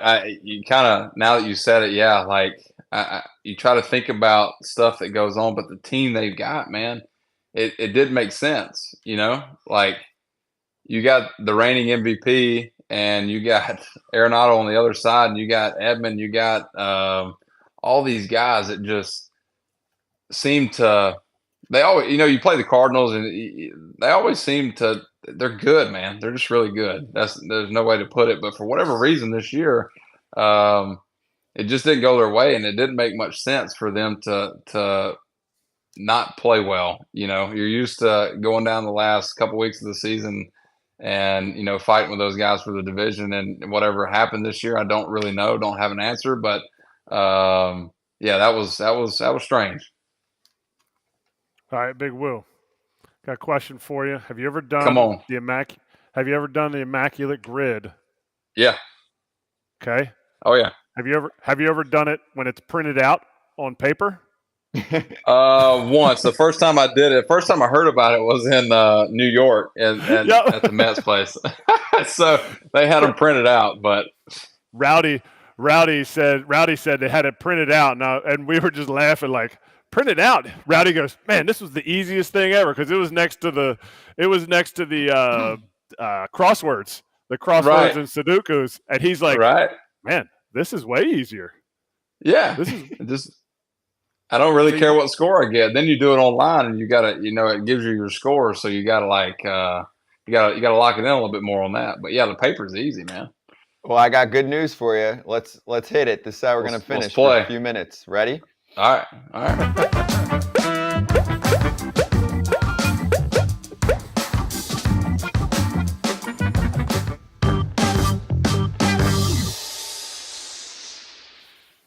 Gritty time, baby.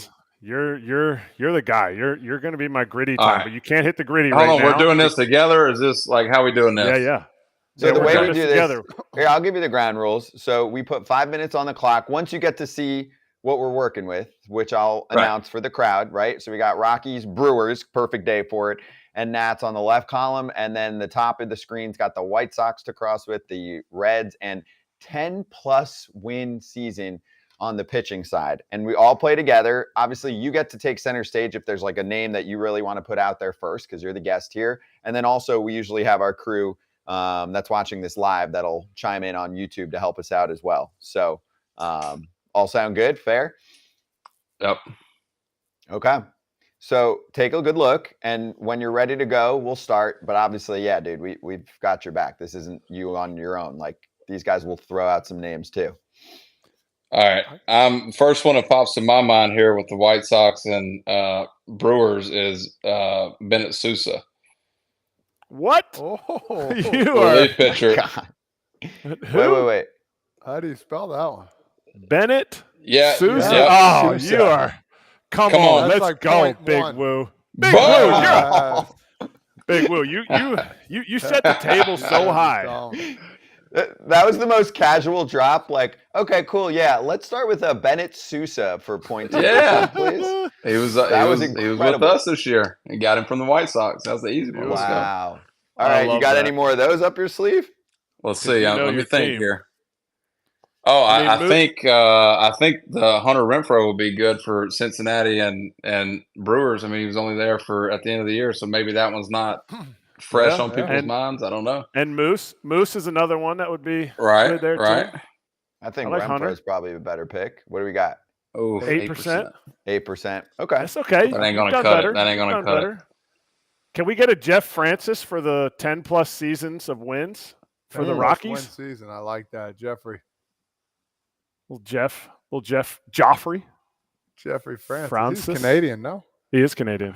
The old Canadian There you go. lefty. Nice. Can I, What we got can there? What's did- the percentage? Because 5. 5. Did Johnny Okay, cool. Gomes play for the Nationals? I know he played for the Reds. Do you remember Johnny Gomes played for the Nationals? Oh man. I want to say yes, but if it is, because that's low points right there. I don't know. I don't know. I think Doolittle's going to be too high, right? Doolittle would be a high. Yeah, he was. Yeah. He was famous. I don't Amos. know. Yeah, but famous Amos with DC, with Cincinnati?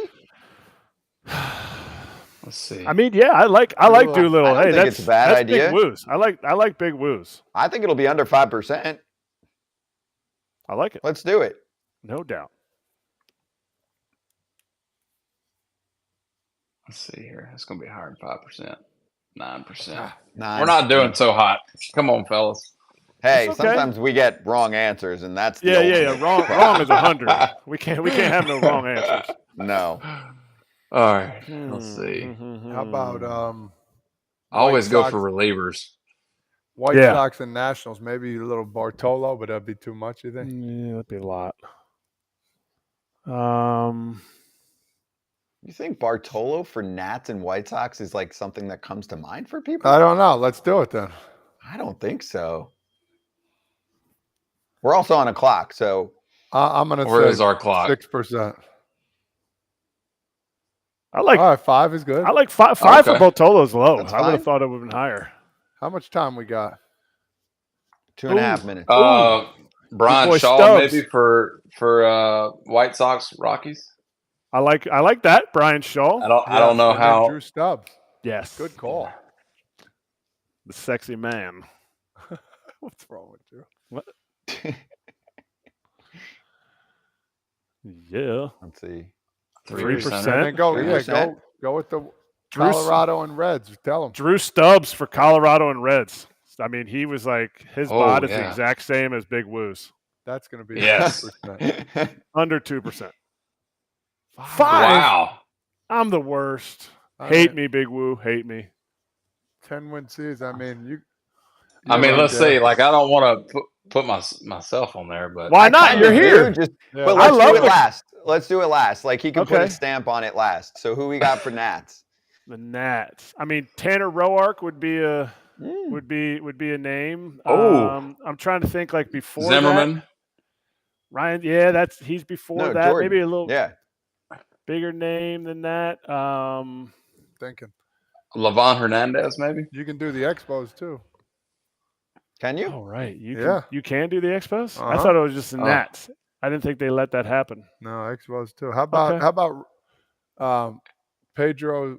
Pedro's brother? Dennis Martinez, What about Yeah, but Ramon? you're gonna- Ramon. Ramon Ramon, Martinez. but it's risky. Did he win 10 dubs? Like, did he get 10 dubs? We got know? 2 left. I would say try it. Yeah, but if it's wrong, are Yeah, you then you sure totally Ramon screw it Martinez up. got 10 dubs with the Expos? I don't know. That's I don't know. I don't either, know. but My time. I'm feeling it would be small. we know Big Woo. We know Big Woo for Let's put. Hurry up. We got 13. Put Big Woo in there. It's not like it's going to go off. Oh, Yeah. It's not a. And It's as not a that's bomb. going, as that's going, what do you guys want? Levon Hernandez or Jordan Zimmerman? Or Ramon. Ramon's too risky. I like Levon. Somebody's Yeah, got to let's look go it up Levon. now for me. No, you can't will. cheat. After. Well, no, afterward. Oh, yeah, Afterward. Yeah. We got you, Yeah, Todd. Someone chill will out, someone will dude. look it up for us. Yeah. Kick your ass. There we go. Here's a We'll see. name too. I don't know. Great. Olcan Boyd. I don't know if he won 10 games with them. I'm pretty sure he pitched for the Oil said the- can Boyd. Jesse, look that up. Expos, for us, man. right? You said we could do that or no? I mean, Apparently. that's what Todd Frazier, baseball Todd Oh, yeah. referenced Frazier. We used Rock Reigns one time for the. Oil Ooh, can Toasty. Boyd. Yeah, what do you got? And the only He reason only why I Gave us a say good that, one. He won 10 he win? games. oh, that would have been like a .00. That would have been. And He the won only 10 reason his why I first know year. that, the only reason why, oh no, my internet. There we go. No, you're good. The reason why I know that was because the funny story, man, he's from He did Mississippi win and 10. he came back and, he pitched for Boston for a while. Yeah. And he coached my brother in American Legion baseball back home. So when I was a kid, I was around Olcan Boyd a ton. Played catch with me, threw me BP. the whole 9 yards. So flash forward to 2019, we play an exhibition game at Montreal, and I'm pitching the first game in the exhibition game, and somebody comes in and said, "Hey, somebody's here to see you," and I'm like, who the hell is in Montreal wanting to see me?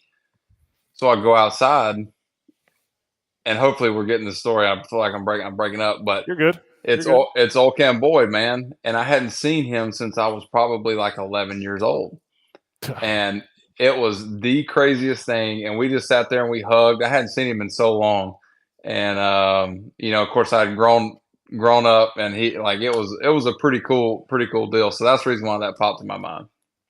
Wow. That's awesome. That's a cool awesome. connection. He's obviously got one of the coolest names too in Right. the bigs in history. So yeah, I like that. Tomo Oka was my favorite from the crowd that put a name out there for 10 dubs. I like that from Toasty. Good call. But all right, that was fun. Good shit, man. Well, Big Woo, good catching up, dude. Crush the brisket. Please, if you don't post, at least send a pic of the Kelsey Swift combo that we got on Halloween in a few days to Kratz. Send it to me, and I want to put it on. I want to see the pic. I gotta. All right, I got it. I can do it. Yeah, I can do it for sure. I think fans are still scarred from Rowdy Tellez sending his freaking jammed up finger, and he said we could post it. God. And I was all right. So Jesus, yeah, send us something. this nice, dude, but he thinks he's an athlete trying to fill fly balls in the outfield and just bums up his finger. Come on, man. Yeah, You can't and know that your looked like place. Halloween. That looked like Halloween. That was gore. Appreciate you, Big Woo. Yes. Have All a right, good day, fellas. man. Cheers. Thanks, bro. Yep. Take care. All right. You too. Big Woo, Brandon Woodruff joining us. That was fun. That was good. We hadn't played Gritty in a while, so and when it's with a player, it's just more fun, especially a current player. And when he casually starts the day with Bennett Sousa, Oh, that was huge. that's strong. That's awesome. That was a power move. It's absolutely a power move, especially Oil Can Boyd would have Oof. been. That would have been tremendous. The franchise stuff is for sure. I don't know. I don't remember. I'm not playing. I play when we play here. It's definitely Expos. Like, it doesn't have to say /Expos or whatever. No? Yeah, it would have been like 0.3 or something. No big deal. Your math in your head. Yeah, I was just trying to think of how many people have gone through the algorithm and Right? No. Rayman twitching. because it said on the Slack, it would have been 0.3. Incredible. All right, ready for this? So Seriously? we went over the Players' Choice Awards last week, the finalists. The show with the announcements is coming up right here on the FT YouTube channel next week. We'll have some special guests. We'll go over everything. It's going to be great. So right now, leading up to that, we're going to break down finalists. And today we have our Players' Choice Awards category breakdown sponsored by Candy Digital. So let's get after it. NL Outstanding Rookie finalists. Spencer Steer versus Kodai Senga versus Corbin Carroll. Now, this category is probably easier than most based on what Carroll put together. The only thing I'd like to point out is how you guys break down a position player versus a pitcher going up in the same award, right? Because, like, we can look at a few things, like the WAR for Corbin Carroll, obviously, is an all-around player, was at 5.4 this year. Kodai Senga had a 4.5 WAR, which was third, I believe, in the National League, yes, for pitchers. He had the second best ERA in the National League. I mean, he had a sub-3 ERA by a couple points. That is a really ridiculously good year for Kodai Senga. 166 in the third innings, 202 strikeouts. I'm not saying he should win the award. I totally get what Kyle brought to the table, but curious for you guys how you look at, a position player versus a pitcher when you guys are voting in categories like this, because you guys have voted for these, and Todd Father's got a little award on this category. No big deal. Thank you. Man. Appreciate that. We'll bring that in next time. It's tough because at the end of the day, they're only playing every 5 games, and I think, is that harsh for me to say? No, I mean that's just part of it. They have one bad outing, they go like 2 1/3, give up 7-8 runs. It kind of hurts you a little bit when you're hitting, you go 0 for 15. All of a sudden, the next time you're 4 for your last 6, and then have a really good game. Like it's more opportunity for hitters. It's less opportunity for pitchers. You got to be close to a Cy Young. I got a feeling you got to be a playoff team. That's part of it a little bit. I think that helps. I don't think it hurts you. But I would say Corbin Carroll just had an unbelievable year this year, man. I was looking at some of his stats. It just the stolen bases helps too. I mean, I think people need to understand that too with the way it's going. He had a lot of stolen bases, and what I know the award's not playoff based, but what he's doing in the playoffs is pretty phenomenal too. So like I said, there is a little part that plays in making the playoffs. I think he carried this team a little bit, and I would vote for him. I mean, I think both those guys, I think Carroll and Kodai, unbelievable years. Side by side, you sit there and you go, okay, the WARs they're actually not close. Like one WAR is an absolute, that's a huge gap between them. But let's say they were close. They're both going to be top 10 in their respective positions. I think in the fact that Carroll's going to get top 10 MVP votes. Kodai is going to get maybe even top 5 Cy Young votes. I haven't quite looked at it, but he's definitely going to be top 10 Cy Young votes. So my thing is, what's the separator? The one dude is actually first into the league. The other dude played in a professional league for quite a few years. So as a voter, as a player, ex-voter, the whole fact that Kodai is 30 years old right now, I'm going to rarely will I, when it's this close, or when it's close, rarely will I pick the super older guy, unless it's a guy that, was snarled in the minor leagues for a long time, and then he finally made it up. But Kodai's been doing it unbelievably in Japan for a long time. To me, I need to see Carroll win this, and I wouldn't even think twice about Kodai. Not that he didn't have a good season. I just think Kodai's also, I had plus 400 on Corbin Carroll to win the Rookie of the Year, so I need to get all those votes pushed that way. Nailed it, baby. Same. I had Kodai. So you had Senga. Yeah. We did well. well. Think about it. There's a lot of rookies, right? We did well. I mean, it's not easy to pick those awards. And Carroll definitely looked like he could do some damage. And then you're looking at the rule changes. And, of course, if you have been with us since the beginning, you're listening to Todd Father say how stolen bases are going to skyrocket, because we knew they were going to go up. But I think most people didn't think they were going to go up this much. So Corbin Carroll dropping what, 50 was the number? What was the final number for him? 52? 54. 54 stolen bags, 116 runs. Each year. Just like Forrest Gump said. 25 dingers. Just like Forrest Gump said. I was running. That was good. So it's hot. And lastly, on this one, I think there are plenty of other seasons where Spencer Steer might win the award. I mean, Kratz loved him. Dude was the MVP of the Reds, as we were at the ballpark there about a month and a half ago, and most players told us that. Multiple positions, consistency, kind of giving you a little bit of everything with the bat and with the offensive game. So he deserves to be on this list too. And yeah, some years you win. Corbin Carroll's a bit of an outlier. He's an MVP candidate, not just a Rookie of the Year, not just a most outstanding rookie award kind of guy. Here's a not a comp. I mean, kind of a comp, but Tyler Naquin got second in Rookie of the Year voting. Kind of like Spencer Steer's going to get second or third here, most likely third in this. And this isn't Rookie of the Year. This is Player's Choice, and it's voted on by the players. It'll be a big year next year. I'm excited to see what Spencer Steer does, because I've been banging the drum. He's enabled himself to be a versatile player on a team that, in my opinion, will make the playoffs next year if they get a few starting pitchers. But after this, how do you bounce back? Tyler Naquin got it in 16. He was second in Rookie of the Year. They don't give a trophy for second place, but he was in AAA. We played together in AAA for quite a few hundred at-bats. So for Spencer Steer, he's not guaranteed to be in the big leagues. So it'll be interesting to see how he responds, where just two players ahead of him on the voting. Kodai is going to be one player ahead in second place, and he's got his contract that he came over here with, and Corbin Carroll's got his $111 million contract. So you're talking about three really good players, and Spencer Steer could have won it, like you said, Scott, in any other year, but he didn't. Now he's got to keep it up. What have you done lately? Where's your trophy?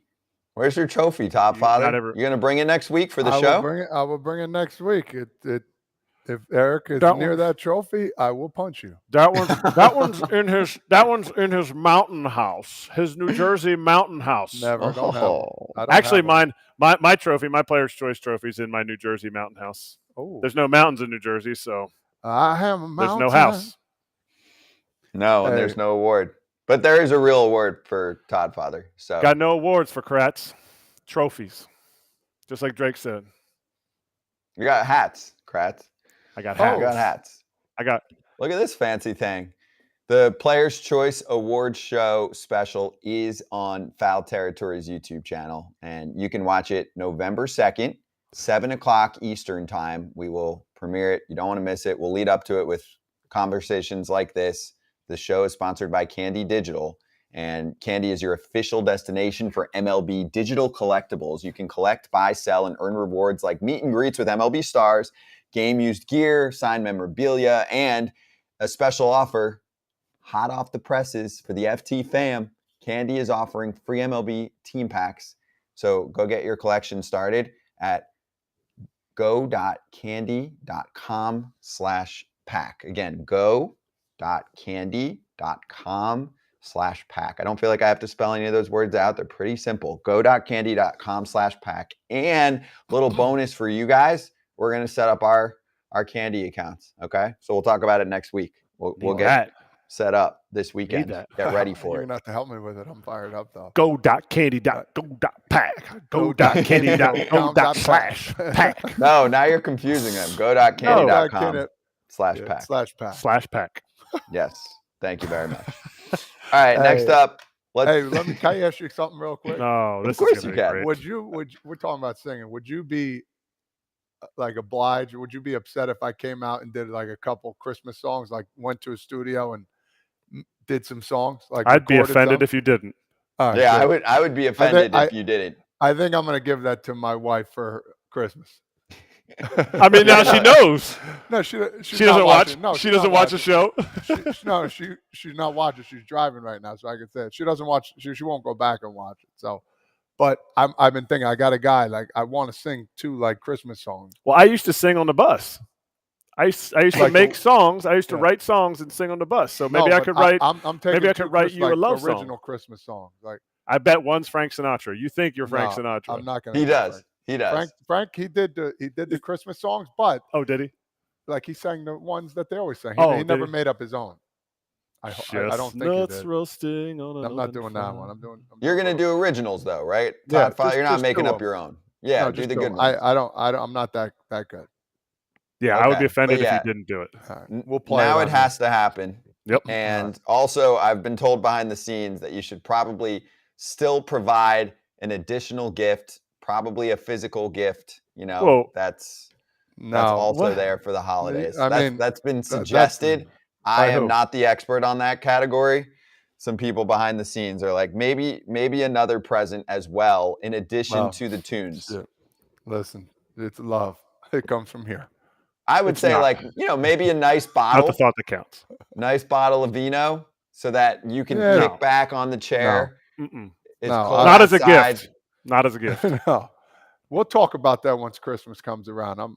We'll see. We'll see what we get. You ain't giving your wife a bottle of vino that No. she's going to go to the cellar and get anyway. So I don't have a wine cellar. I'm either. saying she needs to maybe have a beverage while she Instead I have a listens mountain to house and a wine cellar. Todd She needs- Father. she needs earplugs if Todd's All right, singing it. Sorry. You're gonna hear really. I'm telling you, I was in the choir for 2 years, brother. Oh, wow. I'm 2 going to break years? this trophy. Do it. Touch it, I'll sue.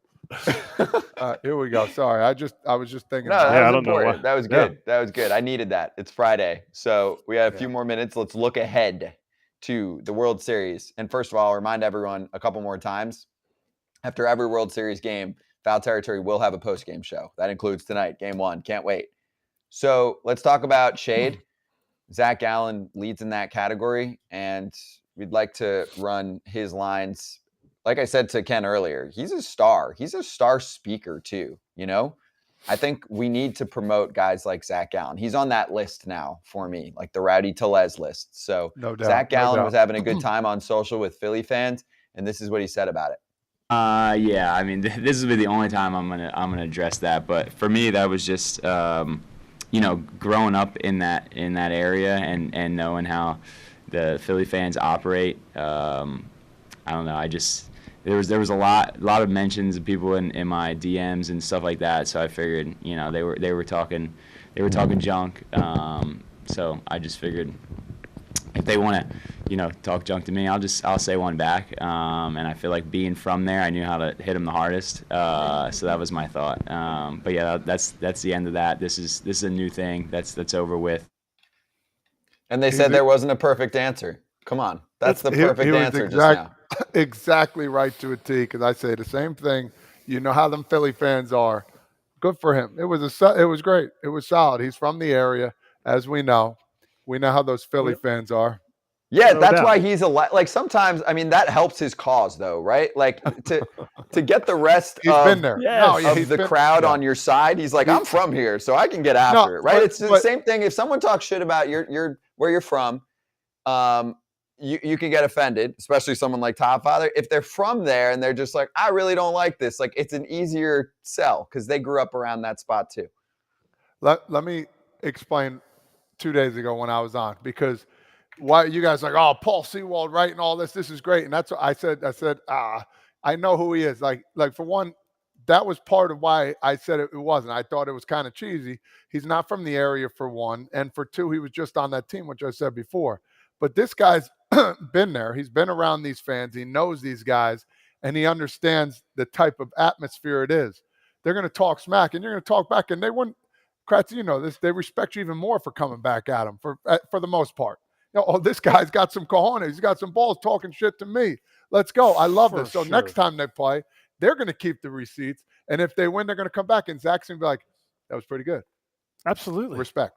It's not, it's not necessarily thick skin. It's just somebody being like, just being honest. Like there's a connect. He understands what it's like to be a fan in this area and what it means now as a player to him. To me, this is what is helpful to the game as far as like connecting fans to players. Now, this is a pervasive thing in high school. This is like, and there's a complete difference in what Zach Gallen did and high school kids posting, like trolling other high school kids, because that gets to the point of bullying. Like if you go down to a stadium, you go down to Citizens Bank Park, and you stand outside of the bullpen, the visitors' bullpen, which is on the top, as Zach Gallen is warming up, some of the things that are said are ruckus. They are strong. And whether or not they got to his core, he heard it. He's a professional. And if he says nothing about it and just jokes with his buddies, that's one way. But he did a good job. In my opinion, he did a really good job of hitting back at him, and he did a really good job of answering. But he was given the opportunity to be real. You've seen him on this show twice now, and that's the connection that you can have as a fan. Hey, I know I got to Zach Gallen because, do you see those GIFs, those memes that he posted? That was pretty good. Like, I'd buy him a cheesesteak. That was because of me. Like I'd probably give him Tony Luke's, but I wouldn't give him Geno's, but I would definitely buy him a cheesesteak if he came. Zach Gallen, he's my guy. He's from Somerville. I think that's where he's from, right? South Jersey. I think so. Yeah. No. Somerville? No way, dude. The Somerville's near where I grew up. I know. I was trying to see if you were paying attention. No, he's from down south of the AC Expressway. I'm looking. You drop a Summerdale. You weren't trolling me. You said I just knew Somerville. Hey, listen. I met your whole family when we went out to Newark. Hey, how you doing? Summerdale, which I've never even heard of, but it's in South Jersey. I know when I looked it up on the map, North Central Jersey. It's south of the AC Expressway. That's all. So down, not all the way down to Millville or nothing like that, but is Summerdale? Go ahead. You know how there's like a 150-mile radius of people that say they're from Philly, right? Like, you know, Kratz. Oh yeah, You could be I'm from Philly. I live 30 minutes and you're outside. like, oh, brother, you're 20 minutes away. I mean, there's people, it's like almost 2 hours away. They're like, I'm from Philly. I'm No, like, yeah, this you is- might say that in Europe, but like if you're in America, like, yeah, you're from Jersey, you're from South Jersey. Like, is Summerdale considered like one of those Philly suburbs or no? Yes. It is. I mean, Okay. it's right across the bridge, and I was wrong. It's actually just north. It's just north of the. So like he's bumping right across the Walt Whitman there, and he's getting home in 15 minutes. Like, But it's in Jersey, right? it's in Jersey. It's But in Jersey. that area, people always say, "Hey, I'm right outside of Philly, man. I'm Philly." Yes. When you live in Jersey, man, I don't like it, but do what you do. Oh, you don't like that? No, I don't. You don't like that because You got to can't. represent where you're from, kid. Yeah, but dude, you live by I the agree. beach, like. Huh? South Jersey. because you don't- Just say I'm from South Jersey. That's it. I don't You got- know. that's My guys got. Hey, if you got traffic from the city, you're near the city. I'm not saying you're not near it, but you're still in Jersey. He's a Philly guy. He exudes Philly guy. Oh, I'm not saying He's doesn't. not. I'm not saying he doesn't. He's not still from fumbling. New Jersey. He's not fumbling over his Wawa order. He doesn't Okay. have traffic You from the guys city. call it There's no hoagies. traffic That in is ridiculous. Summerdale. There's no traffic in Summerdale. Like I grew up Just come on. technically with no traffic and get into New York City in 35 minutes. My specific town I grew up in called Warren, small town in north central Jersey, man, is haven't heard that not. in a I while. don't say I'm from New York City, and also It's we not. don't have traffic from New York City. Yeah, eventually if you're on the highway, Nobody- maybe going to the tunnel, but Not a good Nobody point. wants. Not a good point. No, nobody wants to say they're from New York City. That's why people want to say they're from Philly.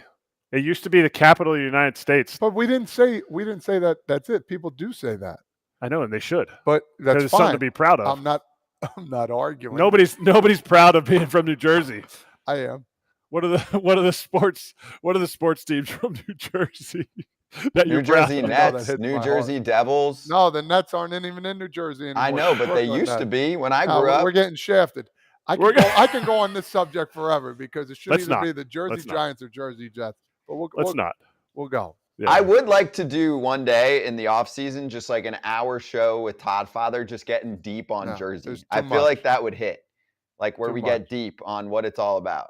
Kratzy, Nobody I'll even- have- nobody I'll- even I'll writes have a s- Kratzy believing in the Jersey Devil here in about 5 Nobody even writes songs about living in New Jersey. minutes. They do. Like, They talk about it all the time. Hey, Yeah. listen, Hey, you I'm have a from- buddy. Everybody you've met, and you bring up, oh, I got an uncle from there, or everybody has an affiliation to Jersey.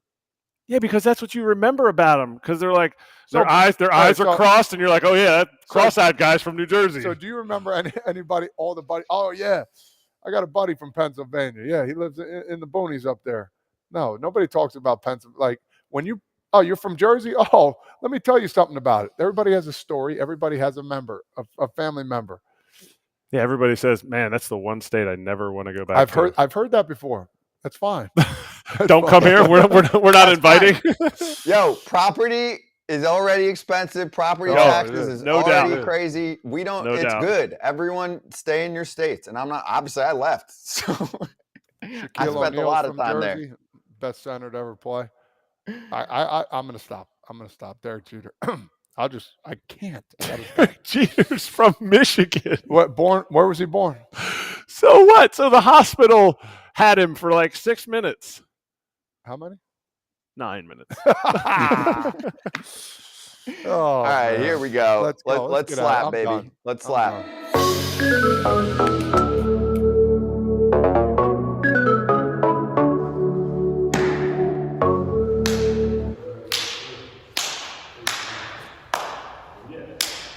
You needed to get that up. Ma, the chef a little bit. meatloaf. It's ready in Oh, 5. End early, baby. All right, so here's the deal. We'll be Never know back what she's doing. for everyone to know.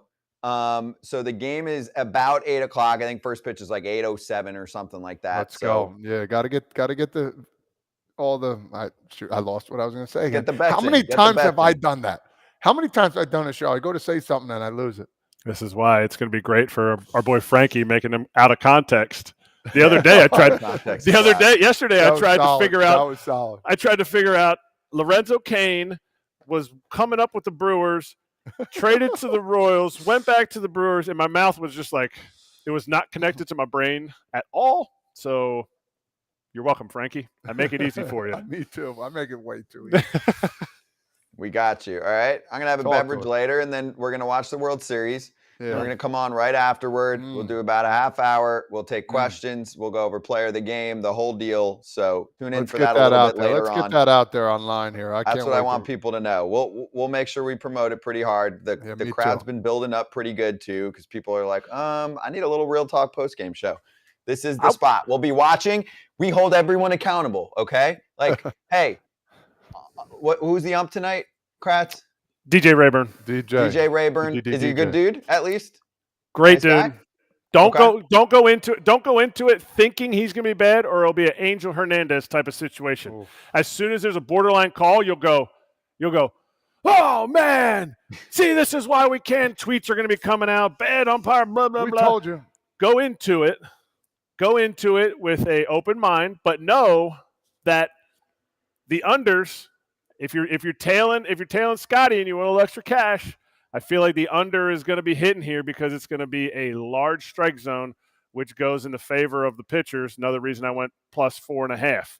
But what I would encourage, I want fans, guys who are on the chat right now, girls who are on the chat right now, tell us what you think is going to happen, and we'll keep receipts and we'll talk about it after the game. I love receipts.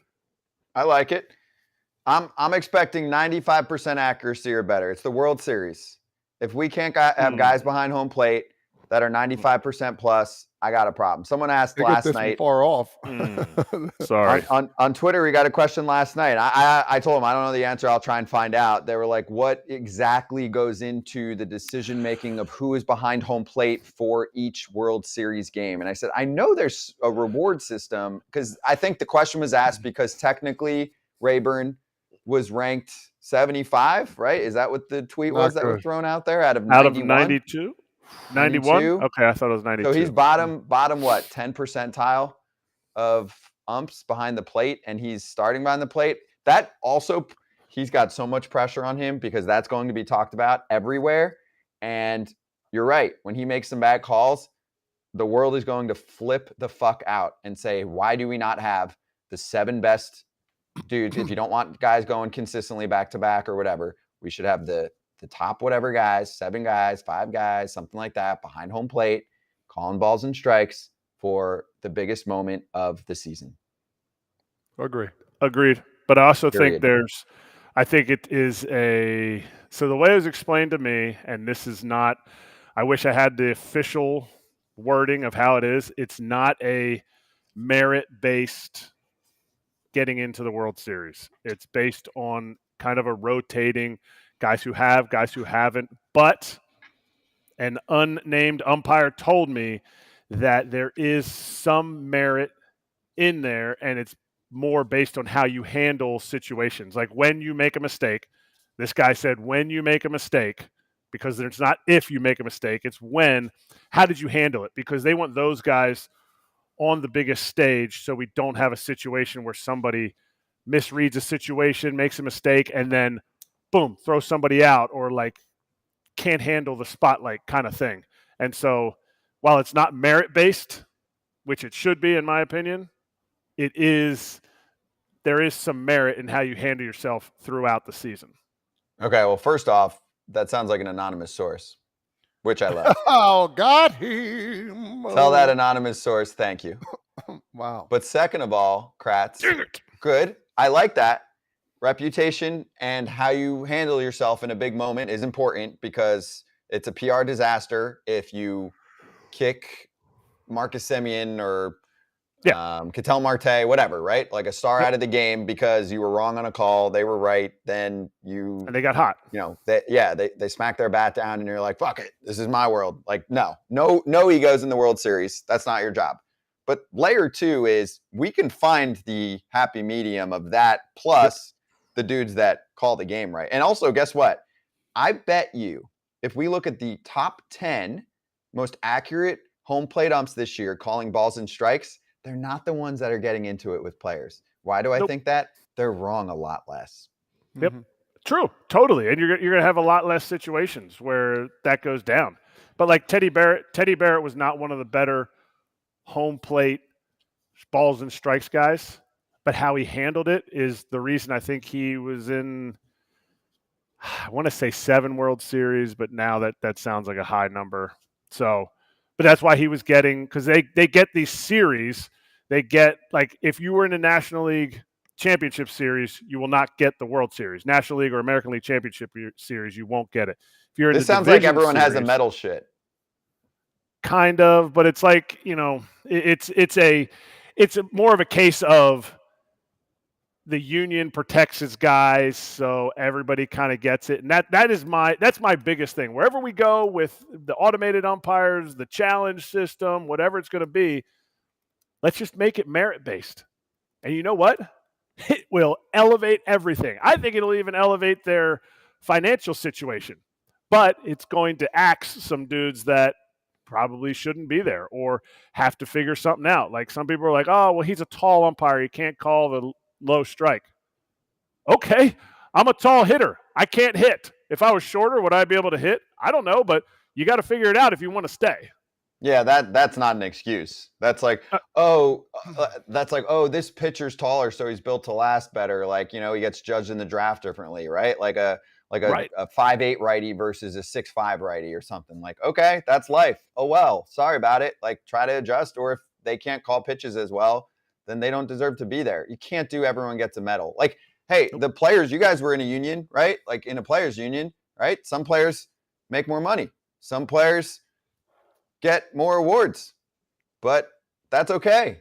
That's how life works. That's how competition works. You can't be doing a reward system because you've been there and you put in the time. That's got to be something else. Like, you can get paid maybe for that, right? But when it comes to the most important time in our sport, if there is so much human element involved, best people, period. No doubt. And That's Pat it. Oberg would be behind the plate every single game. That dude would get seven games behind the plate. But hey, it doesn't happen that way. What you got on your head? Oh, Blue Jay. I don't know if it was the Memorial Day, what it was. I was up and down so many times. Nice. I like that. Little Blue Love Jay digital camo back from 2014. It is so sharp. It makes me feel like a hunter. I'm gonna kill something. I'm gonna kill That's my one- lot. That's what I'm gonna kill. That's one of my favorite hats. That one's really nice. Yeah, I like agree. that. It's Matches unique. your skin tone. All right. Shout out to Boog Shambi, who Top Father knows well too. He's calling his first World Series on the radio for ESPN. Have Let's fun. go, Go Boog. crush it, Boog. And then you'll see us 3 post-game. Saturday post-game, we'll have Rockstar Brock Holt, Kipnis, and myself. So get ready for the whole cast of FT characters on these post-game shows. We'll see you then.